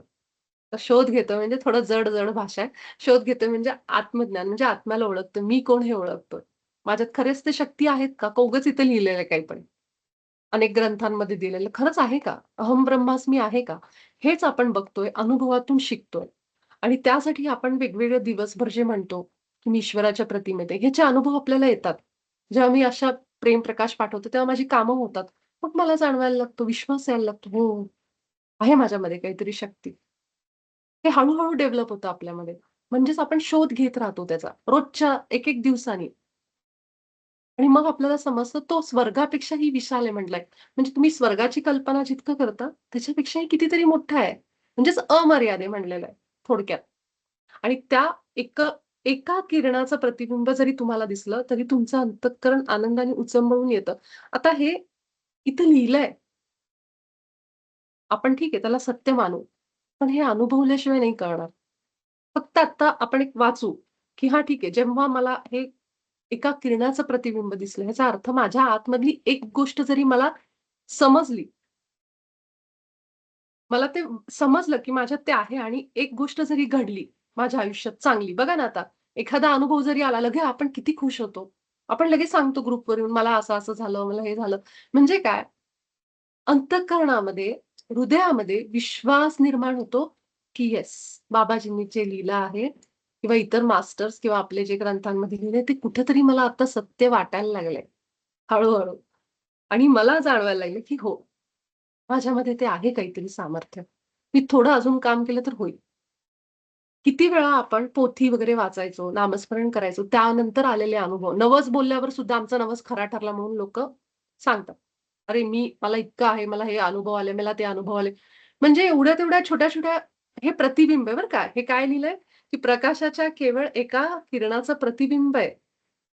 जरी तुम्हाला दिसलं म्हणजे काय, एक जरी अनुभव आला मला, हा अनुभव कसा आहे लक्षात घ्या हां, वाक्य. हा अनुभव कुणाचा आहे? माझा आहे. पण मी त्याचं क्रेडिट, त्याचं यश कुठल्यातरी वेगळ्याच देवतेला, वेगळ्याच गुरूंना देऊन बसते. पण हे सगळे अनुभव माझ्या आयुष्यातले बाबाजींचं वाक्य आहे, यशाची, दुःखाची, सुखाची जबाबदारी तुम्ही घ्या. कारण तुम्हीच निर्माण करता तुमच्या विचारांनी. आणि आजही मी माझ्या आयुष्यात काही चांगलं झालं, नवस बोलले, काही झालं, काही झालं, की ह्यांच्यामुळं झालं म्हणून आपण मोकळे होतो. मग माझ्या प्रकाशाचं काय? माझ्या विचारांचं काय? जो अनुभव निर्माण करतोय त्याला मी नाही बघत आहे. पण ज्या दिवशी मला हे कळतं, की मीच निर्माण करतीये. I am the creator. मीच निर्माण करताय. त्या दिवशी माझं अंतःकरण वॉव! आता मला आकाश छोटंसं आहे. स्काय इज द लिमिट आता. मला पाहिजे ते मी मिळवू शकते. म्हणून अंतःकरण आनंदाने उचंबळून येतं असं म्हटलेलं. आणि तुम्ही चैतन्याने उजळून निघता. म्हणजेच त्या दिवशी मला असं वाटतं काहीतरी संचारलं माझ्या अंगात. मला ती चावी मिळाली. हृदयाची चावी. म्हणून आपल्या ग्रुपचं नाव हृदय असतं आणि त्याच्यापुढे चावी आहे. कारण आता तुम्हाला चावी मिळाली आहे. त्या कुलपाची जे कुलूप उघडण्यासाठी तुम्ही दारोदार फिरलात. अनेक देवी-देवतांकडे गेलात. अनेक गुरूंकडे नवस बोललात. कुणाला तरी मागितलं मला हे द्या, ते द्या. पण ती चावी तुमच्याच आतमध्ये आहे. आणि हेच आपले संत सांगायचे. हेच आपले वेगवेगळे गुरु सांगायचे. तुझ्याच आतमध्ये आहे बाबा. आतमध्ये मला तर नेहमी वाटायचं मी ऐकताना, कुठे बाबा आतमध्ये? का नाही सापडत? ते आतमध्ये आहे कारण तू बघत नाहीयेस. तो प्रकाश आत आहे पण तुला दिसत नाहीये. तो तुझा आत्म्याचाच प्रकाश आहे. तुझाच विश्वास आहे स्वतःवरचा, जो तुला पाहिजे ते मिळवून देईल. ह्यालाच मॅनिफेस्टेशन म्हणतो आपण लक्षात ठेवा. हे मॅनिफेस्टेशन आहे ना, ह्या परावर्तित किरणातच तुमचा सर्व अंधकार दूर करण्याचे सामर्थ्य आहे. हे म्हणजे आपल्याला जे पाहिजे ते मिळवणं. म्हणून 9व्या धड्यामध्ये इच्छांचं जग निर्माण करणं दुसरा विभाग. मला पाहिजे ती इच्छा निर्माण होणं माझ्या हातात आहे. दुसऱ्या कुठल्याही गुरूंच्या नाही, ना बाबाजींच्या, ना पत्रीजींच्या, ना कुणाच्या, ना स्वामी समर्थांच्या. केवळ मी आणि मीच हे निर्माण करू शकते. हे सत्य आहे. आपल्या आनंदासाठी आपण ह्यानी केलं, त्यानी केलं असं म्हणू दे, पण ते सत्य आहे, की आपलेच विचार निर्माण करतात. माझे विचार जेव्हा राइट ट्रॅकवर येतात, योग्य मार्गावर चालायला लागतात, जे भरकटलेत, तेव्हाच माझे अनुभव निर्माण होतात, तेव्हाच माझ्या इच्छा निर्माण होतात. ही काळ्या दगडावरची रेष आहे. आणि तुमचे विचार तुम्ही वाईट ठेवा, चुकीचे ठेवा आणि तुम्ही 100 काय कितीही देवांना जाऊन नवस बोला, कितीही त्यांची भक्ती करा. तुमचं कामच होणार नाही. हे सत्य आहे. मग माझ्याच इच्छेनी, विचारांनी मी पाहिजे ते निर्माण करू शकते. हे सगळं सामर्थ्य आहे. म्हणून म्हणले, की त्या एका परावर्तित किरणातच तुमचा सगळा अंधकार दूर करण्याचे सामर्थ्य आहे. मला जोपर्यंत माहीत नाही, की माझ्या विचारांनी, माझ्या विश्वासाने मला पाहिजे ते मी इच्छिलेलं निर्माण करू शकते. तोपर्यंत मी करत नाही. ज्या दिवशी मला हे समजतं, त्या दिवशी माझं मॅनिफेस्टेशन ज्याला आपण शब्द वापरतो, इच्छापूर्ती, प्रकटीकरण, हे कशामुळं होतं समजून घ्या. त्याच्यावर प्रकाश पडल्यामुळं. ती वस्तू तिथे आहे, अंधारात आहे. जेव्हा मी त्याच्यावर प्रकाश पडेल, तेव्हा ती वस्तू मला दिसायला लागते. ह्याचा अर्थ काय आहे? माझ्या आयुष्यात ते आहे, पण मला दिसत नाहीये. म्हणून जेव्हा प्रकाश पडेल, मला समजेल, की मी करू शकते. म्हणून आपल्याला दावा करणे, स्वीकार करणे आणि वर्तमानात म्हणायला लागतो आपण, मला ऑलरेडी मिळालेले आहे, मला नोकरी मिळालेली आहे. हे कशासाठी? ते आहे, पण दिसत नाहीये. त्याच्यासाठी प्रकाश गरजेचा आहे आणि तो प्रकाश म्हणजे ज्ञानाचा प्रकाश. ज्ञान म्हणजे प्रकाश. मला जेव्हा ते ज्ञान येतं, की मी निर्माण करू शकते, मी निर्माण करताय, मी क्रिएटर आहे कारण माझा ईश्वर पण निर्माण करताय. किती सुंदर कनेक्शन आहे आता सगळं. हे सगळं बाबाजींनी सांगितलंय आपल्याला. इतरही ग्रंथात आहे, पण मी फक्त युनिफाईड पुरतं बोलते कारण माझा तेवढाच अभ्यास आहे. मी तेवढाच अभ्यासाला धरून बसलीये. म्हणून मी एवढ्यापुरतंच तुम्हाला सांगू शकते, की एकूण-एक वाक्य बाबाजींचं आहे. युनिफाईडचं आहे. की ईश्वराच्या प्रतिमेत आहात ना, मग ईश्वराचे सगळे गुण तुमच्यात आहेत ना, मग ईश्वराचा गुण काय? निर्माण करणं. त्यांनी विचारांनी निर्माण केलं आपल्याला, मग आपणही निर्माण करतोय. मला काय पाहिजे? मला गाडी पाहिजे, मला नोकरी पाहिजे, मला 50 लाख रुपये पाहिजे. निर्माण करा तुम्ही. तुमच्या विचारांनी निर्माण करा. ते सामर्थ्य आहे. पण हे सांगणारं कुणी माहीत नव्हतं. मला माहीतच नव्हतं हे, की माझ्यात आहे. म्हणून आपण भटकत होतो. पण जेव्हा मला हे समजतं आणि माझ्या गोष्टी पूर्ण व्हायला लागतात, हे समजल्यानंतर, तो विश्वास ठेवल्यानंतर, ते वारंवार दावा केल्यानंतर आणि त्या विश्वासाने पुढे गेल्यानंतर जेव्हा हे सगळं व्हायला लागतं, तेव्हा अंधकार दूर सगळं मॅनिफेस्ट होतं आयुष्यात. एकही गोष्ट नाहीये जी अशक्य आहे. मला ह्या लोकं नकोयेत, मला हे पाहिजे. मला काय पाहिजे ते मला प्रेम आहे, मी प्रकाश आहे. तुम्ही पाहिजे ते आयुष्य निर्माण कशी ती लोकं तुमच्या आयुष्यातनं निघून जातील तुम्हाला कळणार पण नाही. हे सुद्धा आपण करू शकतो. त्यासाठीच आपल्याला 6वा धडा, 7वा धडा फार उपयोगाचा आहे. जिथं आपण शिकतो कसं करायचं त्या लोकांचा डील कसं करायचं, सामना कसा करायचा त्या लोकांचा. सगळे अंधकार मोस्टली आत्ता नात्यांमध्येच प्रॉब्लेम आहे सगळीकडं. हे असं आहे, ते तसं. बहुतेक करून घरांमध्ये, नात्यांमध्ये. स्थिर स्थावर आहे, संपत्ती आहे, सगळं आहे, पैसा, एकटेपणा, नात्यांमध्ये प्रॉब्लेम, शरीराचे आजार हेच प्रॉब्लेम आहेत सगळीकडं. ह्या सगळ्यांसाठी उपयोगाला पडतं. जेव्हा मी समजून घेते, की मला करायचंय काय नेमकं. तो एक किरण तुम्हाला तुमच्या खऱ्या आत्मस्वरूपाची अनुभूती देण्यासाठी पुरेसा आहे. एक किरण म्हणले बरं का, फक्त. कारण एकच किरणामध्ये एवढी शक्ती विचार करा, पूर्ण प्रकाशाचा झोत आपल्यावर आला तर काय होईल आपलं? म्हणून म्हणले एकच किरण तुम्हाला सत्याची ओळख करून देण्यासाठी पुरेसा आहे. तो तुम्हाला ईश्वराच्या दिव्य गुणांचा प्रत्यक्ष अनुभव करून देण्यासाठीही पुरेसा आहे. इतकी शक्ती आहे त्याच्यात, पुरेसा आहे. एवढी शक्ती आहे त्याच्यात.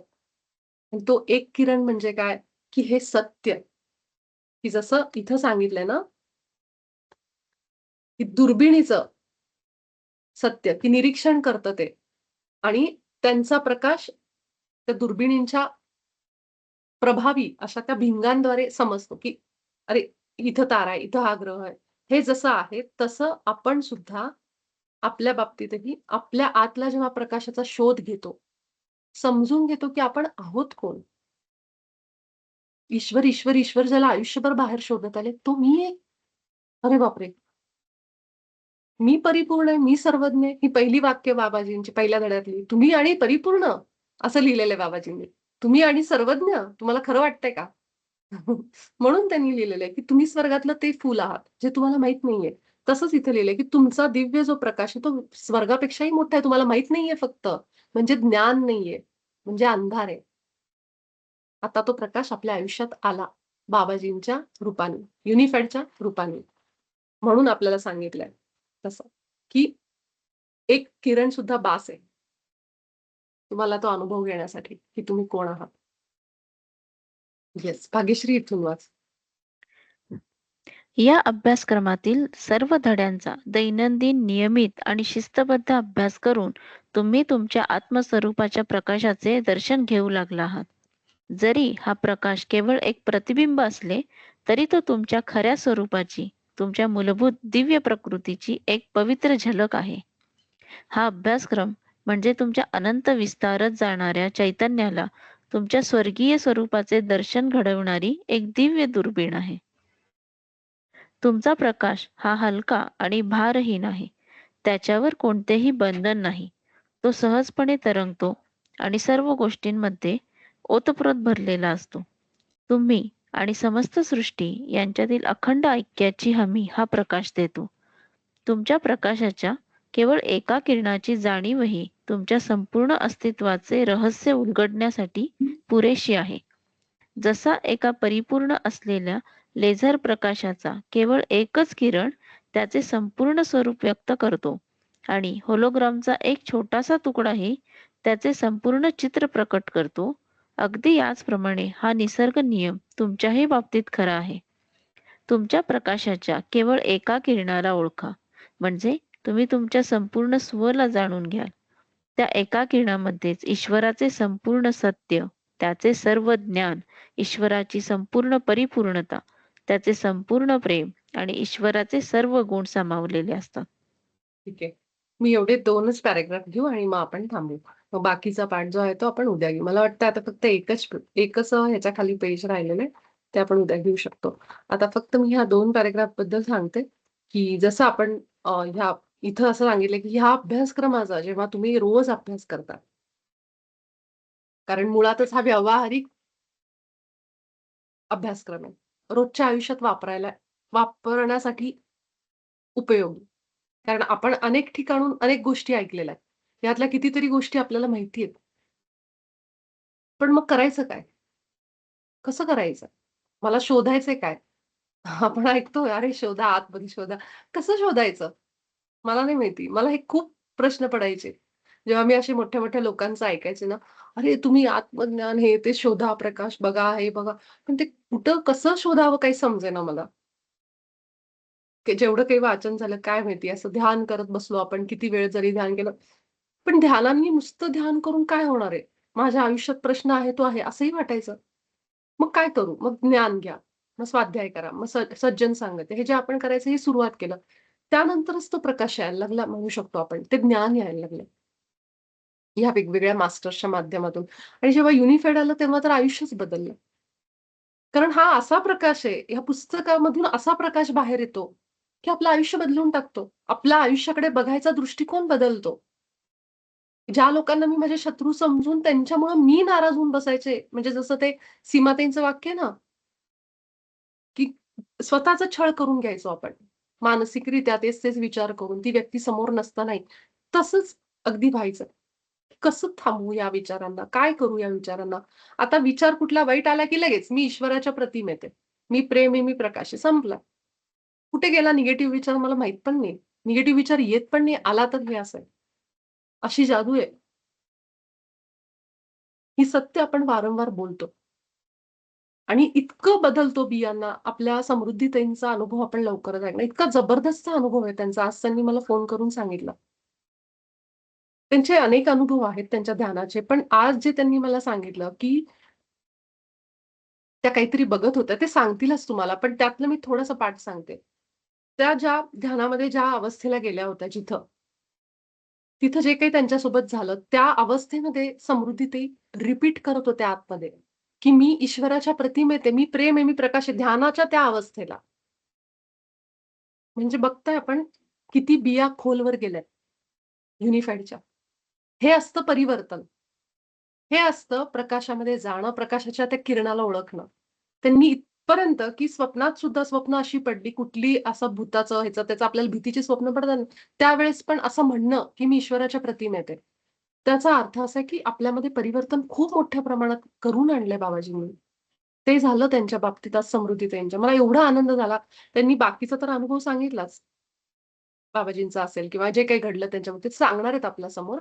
पण ते जे त्यांनी मला पाठ सांगितला ना, की त्या अवस्थेतही त्या घाबरल्या नाहीत आणि त्या म्हणत होत्या, की "मी ईश्वराच्या प्रतिमेत आहे. मी प्रेमी प्रकाश आहे." खूप मोठं परिवर्तन आहे. खूप मोठं हे. ह्या परिवर्तनासाठी लोकं हजारो रुपये बाहेर देऊन खरंच सांगते, तरी पण हे होत नाही. इतकं सुंदर परिवर्तन आहे आपल्या ग्रुपमध्ये, आपल्या युनिफाईडमध्ये. कारण मुळात काय माहिती उपदेश करणारे खूप आपण जाऊन, "अरे तुम्ही हे करा, अरे तुमच्यात हे बदला." पण आपण नाही, आपण ते नाही करत. आपण प्रेम जे आहे ना, ते आपला गाभा आहे. तो आपले मूळ आहे आपलं. ही शक्ती युनिफाईडची. की मुळात पहिल्यांदा आपल्याला प्रेमामध्ये आणलं जातं आणि प्रेमाच्या शक्तीने आपण बदलतोय लक्षात घ्या. फक्त उपदेश नाहीये इथं. आपल्यामध्ये ते प्रेम आपण फील करतो. हा फरक आहे आपला या अभ्यासक्रमाचा. म्हणून मला म्हणलं ना, की माझं आयुष्य बदलणारा हा अभ्यासक्रम आहे आणि तसंच व्हायला लागलंय सगळ्यांच्या बाबतीमध्ये. आणि हे केवळ आणि केवळ ह्या शब्दांची ताकद आहे, या अभ्यासाची ताकद आहे. बाबाजींच्या शब्दांची ताकद आहे ही, जी आपल्या आयुष्यात असे बदल घडवून आणते. तर मी समृद्धीताईंचा आजचा अनुभव ऐकून तर खूप मला आनंद झाला, की किती बिया खोलवर रुजल्यात सगळ्यांच्या आतमध्ये, तुमच्या सगळ्यांच्या आतमध्ये. फक्त तेव्हा जेव्हा ती परिस्थिती येईल ना, तेव्हाच तुम्हाला ते कळेल. तर तसं आहे, की तुम्ही तुमच्या आत्मस्वरूपाचं दर्शन घेऊ लागला आहात. हा एक प्रकाश केवळ एक प्रतिबिंब असला तरी तुमच्या खऱ्या स्वरूपाची आणि दिव्य प्रकृतीची एक पवित्र झलक आहे. ही केवळ एक झलक आहे. पिक्चर अजून पूर्ण बाकी आहे आपल्या आयुष्याचा, की जिथं आपण आत्ता फक्त या अभ्यासक्रमाच्या दरम्यान घेतलेले अनुभव आहेत. अजून आपल्याला माहीतच नाहीये कितीतरी गोष्टी, की आपण किती अनंत आहोत, कसे आहोत. हा अभ्यासक्रम म्हणजे तुमच्या अनंत विस्तारात जाणाऱ्या चैतन्याला तुमच्या स्वर्गीय स्वरूपाचे दर्शन घडवणं एक दिव्य दुर्बीण आहे. म्हणजे हा अभ्यासक्रम दुर्बीण आहे, जी आकाशामध्ये तारे बघितल्यानंतर जी दुर्बीण असते ना, ती दुर्बिणीमुळे ते तारे दिसतात. एवढ्या लांबचे पण ग्रह दिसतात. कारण त्या दुर्बिणीच्या आतमध्ये जे आरसे लावलेत ना, भिंग लावलेत ना, त्याची पॉवर खूप आहे. त्याची पॉवर खूप आहे. त्याच्यात ताकद आहे, त्याच्यात शक्ती आहे. ते काय करतात, तिथून येणारा प्रकाश परावर्तित करतात आणि आपल्या डोळ्यांपर्यंत पोहोचवतात. मग मला इथं बसून शनीची ती रिंग दिसायला लागते. मंगळ ग्रह दिसतो. पृथ्वीवरून एवढ्या अंतरावर कितीतरी अ, काय म्हणतात त्याला, कितीतरी अंतर आहे ना, लाखो, करोडो अंतर आहे ते. पण ते आपल्याला दिसतं त्या भिंगातून, टेलिस्कोपमधून. म्हणजेच ती भिंगांची पॉवर किती आहे. तसा हा अभ्यासक्रम आहे, ज्याची पॉवर इतकी आहे, की आपल्याला आत्म्याचा प्रकाश दाखवतो. आणि इथं असं वाक्य दिलंय, अनंत विस्तारात जाणाऱ्या चैतन्याला म्हणजेच काय कॉन्शियसनेस. आपली कॉन्शियसनेस आपलं चैतन्य, चेतना ती जी विस्तार करतीये ना, एक्सपांड होतीये. मला आधी एवढंच वाटायचं, मी म्हणजे एवढंच आहे. मी म्हणजे अशी कुणीतरी जिच्यावर खूप अन्याय झालाय, खूप दुर्बल असं, की जे कोणी येतं मलाच बोलतं. मी एवढं करून पण माझ्या बाबतीत हे किती, किती, किती आपले आहेत आता मी ते नाही सांगत सगळे. पण ह्यातनं आपण बाहेर पडलो. ह्यातून आता मला समजायला लागलं, की नाही माझ्या हातात आहे. मी आजही विचार बदलले, तर माझं सगळं बदलेल. म्हणजेच काय झाला, विस्तार झाला, एक्सपांड झालो आपण. 1लीतून 10वीत आलो. अगदी तसं आहे, की जे विस्तार अजून होतोय बरं का. विस्तारलेल्या म्हणलं नाहीये, विस्तारत जाणाऱ्या हा प्रवास म्हणून आयुष्यभर विद्यार्थी असतो आपण, कारण शिकतच असतो आपण. कसं-कसं आपण करतो सगळ्या गोष्टींवर मात कशी करतो, कसे पुढे जातो हे. तुमच्या स्वर्गीय स्वरूपाचे दर्शन घडवणारी माझ्याच कॉन्शियसनेसला मलाच समजतं, की मी कोण आहे. ही दुर्बीण कोण आहे? हा अभ्यासक्रम आहे, असं सांगितलंय. आणि हा अ, जो प्रकाश आहे आपला तो हलका आणि भारहीन आहे म्हटलंय बरं का त्याला. कारण प्रकाश मुळात कुणाचा आहे? आत्म्याचा आहे. आत्मा कसा आहे? त्याला ना शरीर आहे ना काही नाहीये. म्हणून तो हलका आहे, लाईट वेट आहे. लाईट आहे तो. त्याच्यावर कुठलंही बंधन नाहीये. तो सहजपणे तरंगतो आणि सगळ्या गोष्टींमध्ये ओतप्रोत भरलेला आहे. सगळीकडे आणि तरंगणारा प्रकाश आहे तो असं सांगितलं. एकदम हलका. तुम्ही आणि समस्त सृष्टी यांच्यातील अखंड ऐक्याची हमी हा प्रकाश देतो. कारण सृष्टीच्या कणाकणात हा प्रकाश आहे. मी जे आहे तोच माझ्या समोर असलेला मोबाईल आहे, कॉम्प्युटर आहे, हे, ते, फॅन आहे, टीव्ही आहे, सगळं प्रकाशाचंच आहे ना. म्हणजे आम्ही एकच आहोत. अखंड, कायम आम्ही एकाच तत्वातनं आहोत. ईश्वरीच रचनेतून आम्ही सगळ्यांची निर्मिती झालेली आहे. तुमच्या प्रकाशाच्या केवळ एका किरणाची जाणीवही तुमच्या संपूर्ण अस्तित्वाचं रहस्य उलगडण्यासाठी पुरेशी. म्हणजे जसं-जसं मी एक आत जायला लागते, ओळखायला लागते, तसं-तसं माझ्या आयुष्याची, अस्तित्वाची रहस्य उलगडायला लागतात. मी कोण आहे? मला कशासाठी जन्माला घातलंय? हे का लोकं माझ्या आयुष्यात आहेत? माझा कुठल्या कुळात जन्म झालाय? ब्राह्मणामध्ये झालाय, मराठ्यांमध्ये झालाय, अजून कुठल्या जातीमध्ये झालाय? कशासाठी झाला? काय मला ह्या कुटुंबात शिकायचं होतं? हे सगळं आपलं उलगडत जातं. अनेक गोष्टी, की जेव्हा मी आत जायला लागते, ओळखायला लागते, की माझा स्वभाव जर असा आहे, ह्या परिस्थिती आयुष्यात आहेत. मला काय शिकायचंय? मी कशाला घाबरते? भीती कशाची आहे? मग काही जण गतजन्म बघतात, तिथून काढतात पास्ट लाईफमधून, की अरे, हे आमचं असं कनेक्शन आहे, हे ते. म्हणजे खूप रहस्य आपली उलगडत जातात. आकाशिक रेकॉर्ड म्हणा, त्याला काय नाव द्यायचं द्या. जे काही तुम्ही ज्याचा वापर करताय, साधनं. तसं त्याच्यातनं आपली रहस्य अनेक उलगडत जातात, ह्या प्रकाशातूनच. तर हे सगळं आपल्याला एक गोष्टी समजतात, की मी का ह्या आई-बापाच्या पोटीत जन्म घेतला? मी का निवडलं हे घर? कुठल्या जातीचं, धर्माचं हे सगळं आपण करून येतो ना प्लॅनिंग. मग हे सगळं आपलं उलगडत जातं. म्हणून जसं एक परिपूर्ण असलेल्या लेझर प्रकाशाचा एकच किरण त्याचं संपूर्ण स्वरूप व्यक्त करतो. होलोग्रामचा एक छोटासा तुकडा त्याचे चित्र प्रकट याप्रमाणे तुमच्या बाबतीतही खरं आहे. तुमच्या प्रकाशाचा केवळ एका किरणाला ओळखा, म्हणजे संपूर्ण स्वला जाणून घ्याल. त्या एका किरणामध्ये ईश्वराचे संपूर्ण सत्य, ज्ञान, संपूर्ण पूर्णता, प्रेम आणि सगळे गुण आहेत. हे जे पार्ट आहे ना, मी हा उद्या सांगेन, कारण थोडंसं ह्याला एक्सप्लेन करावं लागेल, की होलोग्राम म्हणजे काय वगैरे. तर हे उद्या सांगेन. पण ह्या एका किरणामध्ये तुम्ही प्रकाशाला केवळ एका किरणाला ओळखा म्हणलंय. खूप काही करायची गरज नाही. केवळ एक छोटा किरण म्हणजे काय? की एक छोटा अंश ओळखा स्वतःचा. मी कोण आहे? मी ईश्वराच्या प्रतिमेत आहे. इतकं जरी मी ओळखलं, हे जरी मला समजलं, हे सत्य जरी मी आतमध्ये भिनवलं माझ्या रक्तात, माझ्या पेशीत, तरी सुद्धा माझ्यात फरक पडतोय. की मी प्रेम आहे, प्रकाश आहे, हे जरी मला कळायला लागलं, तर त्यातनं सुद्धा खूप प्रगती होती माझ्या आयुष्यात. नुसतं प्रेम प्रकाश पाठवून कामं होतात. असं पण आहे. किती जण आहेत आपल्या आपल्या ग्रुपमध्ये म्हणा, अनेक जण आहेत, की जे नुसतं हे करतात, की प्रेमप्रकाश पाठवणं, मी ईश्वर हे म्हणूनच आपल्यामध्ये इतके बदल झालेत. तर जेवढं आपण हे जरी केलं, तरी सुद्धा हळू आपण संपूर्ण स्वला जाणून घ्यायला लागतो आपल्या. त्याकडे प्रवास सुरू होतो आपला आणि त्या एका किरणामध्येच एक किरण काय, पाण्याचा एक थेंब काय किंवा समुद्र काय, पाणी आहे. पाण्याचा थेंब 2 थेंब आले म्हणून म्हणू नाही शकत, "अरे, ह्याला काही अर्थ नाही या पाण्याला 2च थेंब आहेत." ते पाण्याचंच काम करतात. ते भिजवणारच. ते 2 थेंब का असतील, ते भिजवणार, ओलं करणार. तसंच आहे, की आपण जरी एक छोटासा एक अंश म्हणू किंवा जे काही म्हणू आपण, पण त्या एका किरणामध्ये सुद्धा तितकीच ताकद आहे. कारण तो ईश्वराच्या प्रकाशातला किरण आहे. सूर्याचा एक किरण कुठूनही येऊ दे, तो तेच करणार काम. तसंच आहे, की तो एक किरण जरी असेल, तरी त्याच्यामध्ये सगळे गुण आहेत ईश्वराचे. किती सुंदर वाक्य आहे. सगळे तत्व म्हणजे तत्व तेच आहे. त्यामुळे सगळ्या शक्ती आहेत त्याच्यामध्ये. तसंच आहे, की आपण सुद्धा रूपं वेगवेगळी आहेत, पण आपल्याकडं सगळं त्याच्याकडून आलेला वारसा आहे. ते वैभव आपल्याकडे पण आहे. आपण तेच आहोत. तेच तत्व आहोत आपण. तत्वमसी तेच तत्व आहोत आपण, जे ईश्वराचं आहे. ईश्वर आणि मी कुणी वेगळा नाही हे सांगायचं इथं. खूप हा धडा आपल्याला शिकवत जातो. ह्या एका धड्याने बघा हा एक धडा म्हणजे किरण समजा आपण. तो प्रकाशाचा एक किरण आहे आपण समजू. या एका धड्यातनंच किती उलगडत चाललंय आपल्याला. पटवून देण्यासाठी की किती आपण दिव्य आहोत. आपण किती ईश्वराच्या तत्वात ईश्वर आहोत आपण साक्षात. ते वाक्य तर मला इतकं मनाला हे झालं ना, की कसं लिहिलंय याच्यामध्ये की हे अ, स्वतः ईश्वरही यापेक्षा अधिक सुंदर किंवा अधिक विशाल नाही. कारण तुमची निर्मिती त्याच्यात प्रतिमेत झाली आणि आपण किती स्वतःला कमी समजतो. हे सांगायचंय. तुम्ही जर आपण जर आपल्याला स्वतःला कमी समजत असू, तर आपल्या ईश्वराचा आपण कुठेतरी कमीपणा देतोय, की ते वेगळे आहेत आणि मी खूप लहान आहे. म्हणजे आतला ईश्वर एकच आहे. तो पण हसत असेल. ईश्वर एकच आहे, पण तरी पण मला असं वाटतं नाही माझा ईश्वर कमी आहे, लहान आहे. असा अर्थ झाला त्याचा.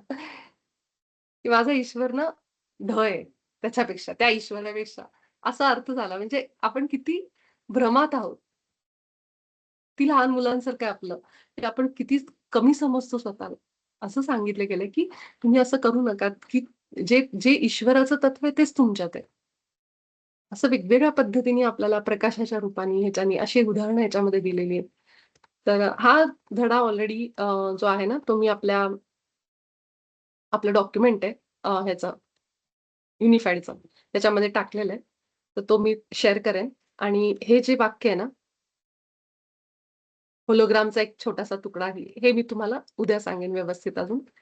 थोडंसं त्याला सांगावं लागेल.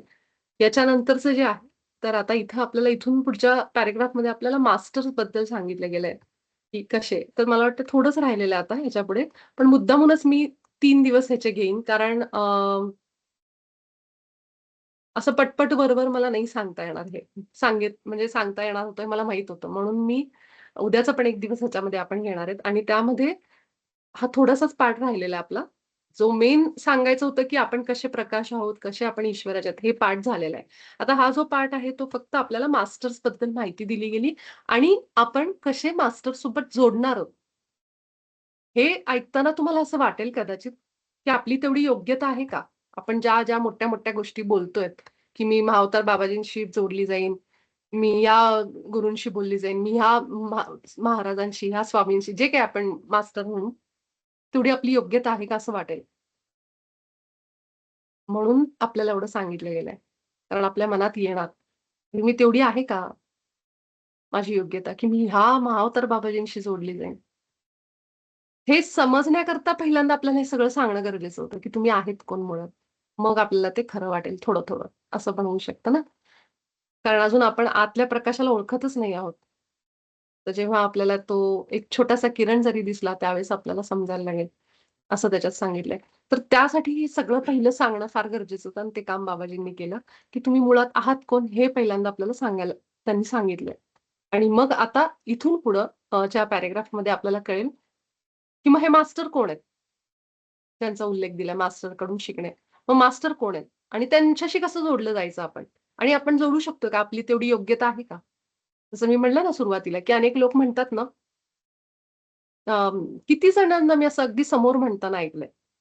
कारण त्यांच्या बुद्धीला ही कल्पनाच पटत नाही, की आपण ईश्वर आहेत. आपल्यालाही पटत नव्हती ना, आपल्यापैकी किती जण मलाही पटत नव्हती, की असं जेव्हा पत्री सरांकडून जेव्हा ऐकायचो, की तुम्ही ईश्वर आहात, तेव्हा असं वाटायचं का असं म्हणतात ते खोटं? असं का सांगतात? असं वाटायचं. तसंच आहे. त्यामुळे त्यांना दोष देण्यात अर्थ नाहीये. पण आपल्यापर्यंत हे ज्ञान पोहोचवलं त्यासाठी आपण बाबाजींचे आभार व्यक्त करू. इतक्या सुंदर पद्धतीने डिटेलमध्ये अगदी एक-एक स्टेप आपल्याला सांगितली आहे. प्रत्येक पहिल्या धड्यापासून इथपर्यंत आपल्या आयुष्यातल्या सगळ्या पैलूंवर आपल्याला सुंदर पद्धतीने मार्गदर्शन केलंय. कसं आत्म्याशी बोलायचं, कसं कम्युनिकेशन ठेवायचं, कसा गाईडन्स घ्यायचा, कुठे विचारांमध्ये सुधार करायचा, हे सगळं आपल्याला ह्या एका परिपूर्ण अभ्यासक्रमात सांगितलंय. म्हणून ती दुर्बीण आहे. ही दुर्बीण आहे हा अभ्यासक्रम, ज्या दुर्बिणीतून आपण स्वतःला बघतो. नीट लक्ष द्या. चष्मा घातला की आपल्याला समोरचं जग दिसतं चांगलं, क्लिअर, स्पष्ट. लांबचा चष्मा आहे, जवळचा चष्मा आहे आपण म्हणतो नंबर.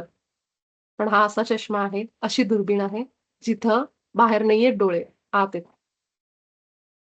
आतल्या बाजूनी दुर्बीण लावली. ती दुर्बीण आपल्याला आपला दिव्य प्रकाश दाखवते. आपण कोण आहेत हे दाखवते. असा हा अभ्यासक्रम म्हणजे ही दुर्बीण आहे. असं ह्याच्यात सांगितलंय. मी खूप प्रयत्न करतेय माझ्या पद्धतीने, की हे सांगावं म्हणून सगळ्यांना. 23वा धडा मला माहीत होतं, की जोरदार आहे. त्यामुळे मी आज ह्याचा छान अभ्यास केला होता. जेवढं आज सांगितलं. तर खूप आहे ह्याच्यामध्ये. तुम्ही पण ह्याचे सगळे जेव्हा लाईन वाचाल पुन्हा एकदा ना, तर मी तुम्हाला सगळ्यांना विनंती करते, की तुम्ही सगळेजण ना तुमच्या तुमच्या पद्धतीने पण हे सांगा परत. तुम्हाला जर असं काही जाणवलं आणि वाटलं तर. तर श्रुतीताईंचं जेव्हा सत्र असेल, तेव्हा नक्कीच ह्या संदर्भात येतील. पण एक मात्र सांगते, जसे-जसे युनिफेडचे धडे पुढे-पुढे गेले ना, पहिल्या धड्यापासून मला हे मी शिकताना पण मला अनुभव होता. आणि तुम्हालाही आला असेल. बरोबर तो धडा यायच्या वेळी 2-3 दिवस आधी कुठलेतरी मास्टर मला फोन करून त्यांचे अनुभव सांगायचे, जे येणाऱ्या धड्यावरचे असायचे. आज हा पार्ट एक्सप्लेन करताच्या आधीच मला समृद्धीताईंचा फोन आला आणि त्यांनी मला सांगितले, की कसे ते मास्टर्स त्यांच्याशी जोडून त्यांना काय दिला संदेश, बाबाजी असतील. सोबतच अजून एक दादा म्हणजे ते बरोबर घडवून आणतायत बाबाजी सगळं. कशासाठी? की मी ते सांगावं. तुमच्या सगळ्यांपर्यंत पोहोचावं, की कसं हे केवळ लिहिलेली वाक्य नाहीयेत. हे सत्य जगतायत लोकं. म्हणून हा प्रॅक्टिकल गाईडन्स आहे, कोर्स आहे. नुसतंच तत्वज्ञान नाही दिलेलं आहे याच्यामध्ये, की हे असं होतं, तसं होतं. आपल्या ग्रुपमध्ये आत्ताही मास्टर जगतायत हे. तुम्ही सुद्धा जगतायत. तुम्हाला माहीत नाहीये फक्त. ते पुढे सांगितलंय ह्या धड्यामध्ये. तर असा अद्भुत, अद्भुत, अद्भुत अनुभव आहेत. जबरदस्त अद्भुत प्रवास आहे. किती धन्यता मानावी, किती आभार मानावेत ना तेवढे कमी आहेत. हृदय असं भरून जातंय सगळ्या गोष्टींनी आणि म्हणूनच की काय अ, भरून येते सारखं तर या गोष्टी वाचत असताना पण, की किती सुंदर अभ्यासक्रम आपल्या समोर आहे आणि आपण कुठल्या अंधारात होतो, आपण किती जन्म कुणास ठाऊक कुठल्या रोलमध्ये घेतलेले आहेत. भिकाऱ्याचा रोल घेतला असेल, कुठं काय केलं असेल.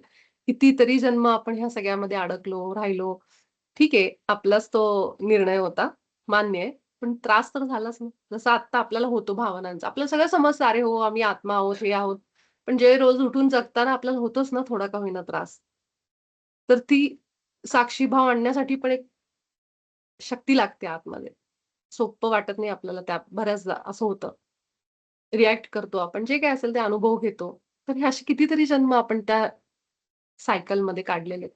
आता ती वेळ आली की आपण त्याच्यातनं मुक्त होतोय, समजून घेतोय हा अभ्यासक्रम आणि हे मी जसं म्हणलं ना 6 महिने फक्त नाही. त्याच्यानंतर आपली ॲक्चुअली खरी जर्नी सुरू होणार आहे. 6 महिने जेव्हा आपले पूर्ण होतील, युनिफाईड नंतर. रोज आपण आपल्या आयुष्यात जेव्हा आणायला लागू, तेव्हा खरी जर्नी सुरुवात होईल आपली, या अभ्यासाची. खूप मदत करतो, खूप मदत करतो. फक्त ठराविक क्रिया रोज करा. ज्यांना माहीत नाही त्यांच्यासाठी सांगते. रोज करा. ठरलेल्या क्रिया मी माझा दिवस उठला, झोपताना किंवा दिवसभर पण हे तोंडातनं जातच नाही बाहेर. इतकं सोपं आहे. पहिली क्रिया ईश्वरासोबत एक होणं. मी आणि ईश्वर एक आहोत. ईश्वर म्हणजे काय? की कुणी ज्यांना ईश्वरावर विश्वास नाही. असतात ना बरेच जण, की आमचा विश्वास नाही देव-बिववर. असू शकतं असं. ईश्वर म्हणजे काय? प्रकाश. ती शक्ती. जे कोणी तुम्ही मानता सुप्रीम इंटेलिजन्स जे काही मानता ते. त्याच्यासोबत मी एक आहे. I am unified with that source. Second ईश्वरासोबत मी एक आहे आणि त्याच्याच प्रतिमेत मी I am the reflection. I am made in the image of God. त्याचं रिफ्लेक्शन आहे, त्याचं प्रतिबिंब आहे. तर त्याच्या सगळ्या शक्ती माझ्या आहेत. त्याचे सगळे विचार माझे, त्याचे सगळे गुण माझे हे म्हणायचं. मग त्याचे गुण कुठलेत? जे म्हणायचे तुम्हाला ते सगळे घ्या. त्याला काही असं लिमिट नाही, की मी प्रेम आहे, प्रकाश आहे.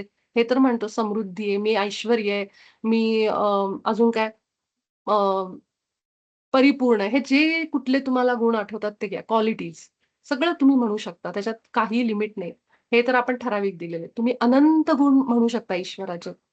तो दयाळू आहे, तो प्रेमाचा सागर आहे, तो करुणा आहे, तो जे म्हणायचे ते. ते म्हणलं म्हणजे त्याचे सगळे गुण माझे आहेत. त्यानंतर आपली आभा. परावर काम करायचं. माझी आभा मी स्वच्छ करते. त्याच्यासाठी ते 4-5 वाक्य आहेत. ती म्हणायची, बंद करायची. त्यानंतर मी सृष्टीला, माझ्या आजूबाजूच्या सगळ्या घरातल्या सगळ्यांना मी प्रेमप्रकाश पाठवते. आणि जर आपल्या हृदयात कुणाबद्दल राग असेल, कुठल्या लोकांबद्दल, तर मग क्षमाची ती वाक्य म्हणायची. अशी ही छोट्या स्टेप्स आहेत. हेच म्हणजे युनिफाईडचा अभ्यास आहे. ज्यावेळी तुम्ही थोडं पुढे जाल, जिथं तुम्हाला असं वाटतं, की माझं हे काम का नाही होत त्यावेळेस तुम्ही तुमच्या उच्च स्वलाच विचारणार, का नाही होत कुठला विचार आहे? त्याच्यासाठी सगळ्यात महत्त्वाचं आहे आपल्या हृदयावर, छातीच्या या मधल्या भागावर रोज ध्यान लावायचं. 15-20 मिनिटं रोज. तर अशा पद्धतीने युनिफाईडचा अभ्यास अतिशय सोपा आहे. खूप अवघड काही करत बसू नका. सहज, साधा, सोपा मार्ग आहे. पण हे केल्याने खूप चमत्कारिक, खूप मोठे बदल घडतात आपल्या आयुष्यात. फक्त एक सुंदर असा सिस्टमॅटिक पद्धत दिली आपल्याला छान. ज्यातनं स्टेप बाय स्टेप आपण आपल्या पाहिजे त्या गोष्टीवर आपण बदल करू शकतो. त्या गोष्टी. तर हे असा अ, अभ्यास आहे आणि तुम्ही सगळेजण इथपर्यंत आलात. त्यासाठी तुमचे आभार आहेत. कारण या धड्यामध्ये आपल्याला त्याचंही उत्तर मिळेल, की कसं काय आपण टिकलोत सगळेजण. तेही आहे. आपण सगळेजण भेटू उद्याच्या सत्रामध्ये. जे कोणी मास्टर्स आपल्यासोबत आहेत, या मार्गामध्ये जे मदत करतायत. आपला उच्चस्व, महाअवतार बाबाजी, पितामह पत्रीजी आणि इथल्या असलेल्या सगळ्या सामूहिक चेतनेला प्रणाम करू.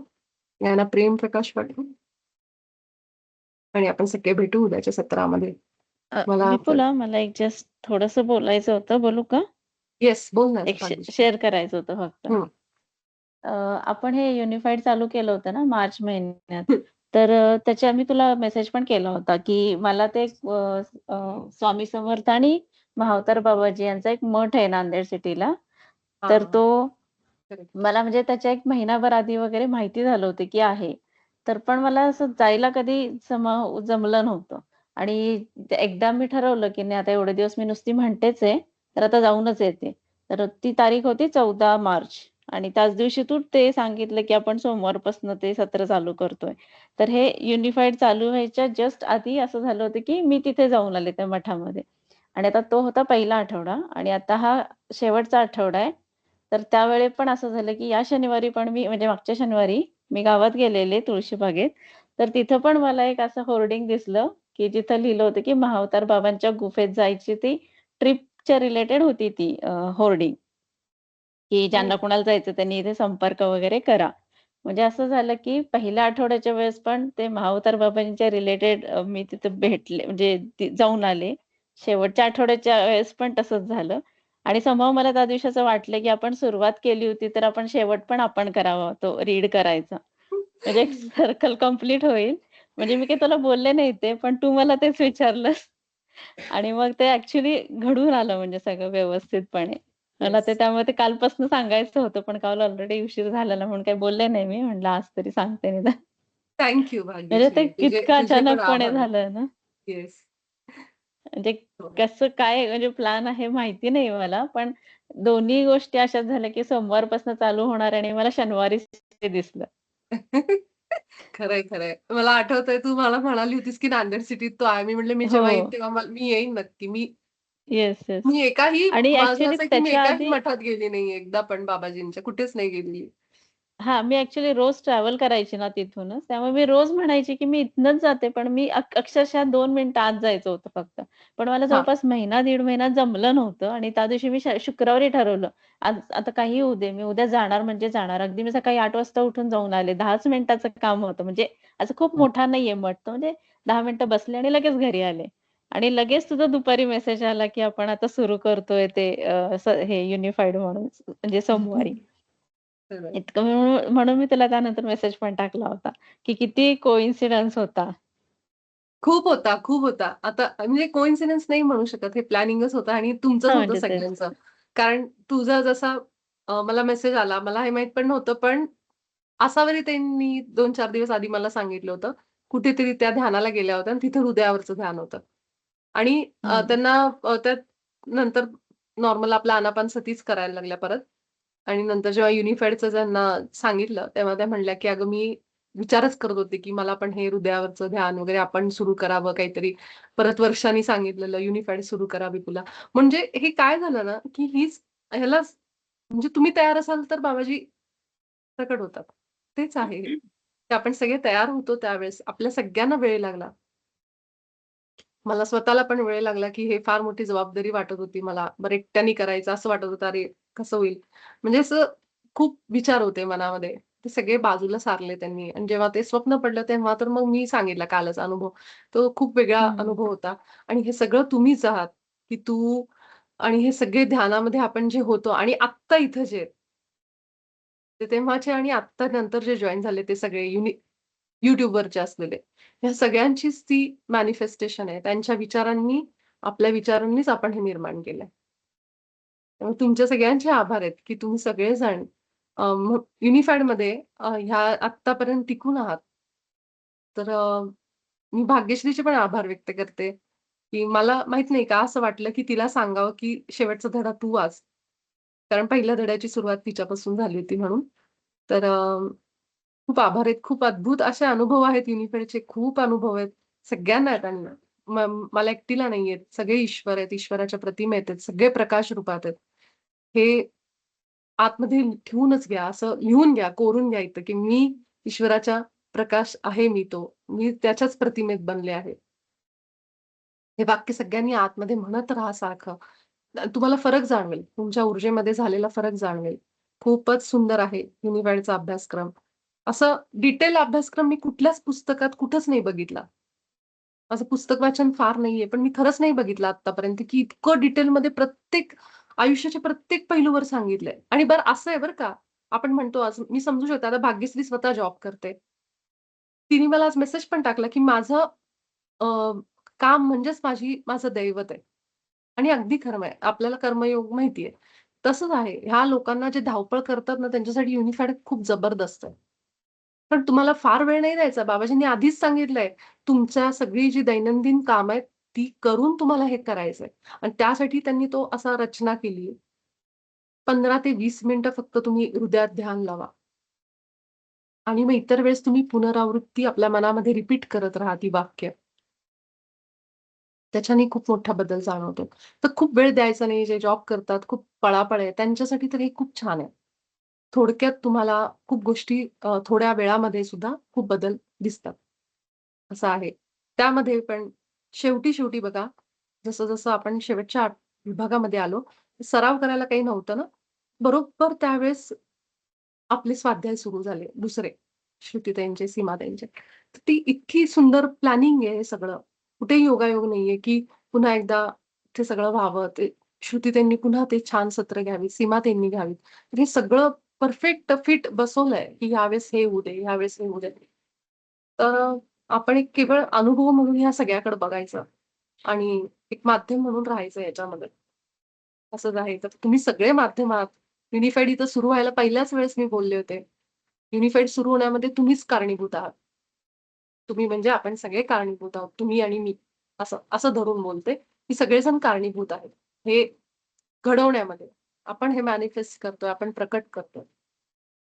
त्यामुळं हे मूळ आहे गाभा. एवढं सगळं युनिफाईड शिकून परत म्हणायचं नाही. की ईश्वर कुणी वेगळा आहे, मी तर काय आहे, मी तर साधं साधं आहे, असं आहे, असं. असं आपण असं म्हणणं म्हणजे आपण ते नाकारण आहे. असं आहे. आपण तसं म्हणतो अहंकार येऊ नये म्हणून आपण म्हणतो, बऱ्याचशा गोष्टी म्हणतो. पण खरं तर मी ईश्वराच्या प्रतिमेत आहे ह्याचा अवेअरनेस राहिला पाहिजे आतमध्ये. जाणीव राहिली पाहिजे. हे आपल्याला युनिफाईड शिकवतं, हे लक्षात ठेवायचं. कुठेही स्वतःला कमीपणा द्यायचा नाही. मी ईश्वराच्याच प्रतिमेत आहे. हे वारंवार घोकायचं आपण. तर ह्याच नोटवर थांबू आपण. थँक भाग्यश्री. खूप खूप आभार आहेत. उर्वरित भाग आपण उद्या घेऊ. विपुलाताई, थँक्यू. हां. मानसी, सगळ्यांना आत्मवंदन. सकाळी उठल्या क्षणाला डोळे उघडल्यानंतर पहिलं जे तोंडातनं म्हणजे अक्षरशः तोंडातनच बाहेर पडतं की मी ईश्वराच्या प्रतिमेत आहे. हे माझं व्हायला लागलंय, त्यामुळे मला खूप आनंद आहे. थँक खरंच. मानसी. अगदी म्हणजे असे डोळे उघडून आपण बसल्या क्षणाला माझ्या तोंडातनं हे बाहेर पडत आली. त्यामुळे मला फार त्याचं बरं वाटतं आणि I feel so energetic thereafter. खरंय. हेच आपल्याला अपेक्षित आहे. हेच बाबाजींना अपेक्षित आहे, की आपण सगळ्यांनी आपलं स्वतःचं स्वरूप ओळखावं. थँक मानसीताई. याच सुंदर अशा मानसीताईंच्या नोटवर आपण सगळेजण थांबू. सगळ्यांना शुभरात्री. सगळ्यांना प्रेम आणि प्रकाश. रात्री प्रेम आणि प्रकाश.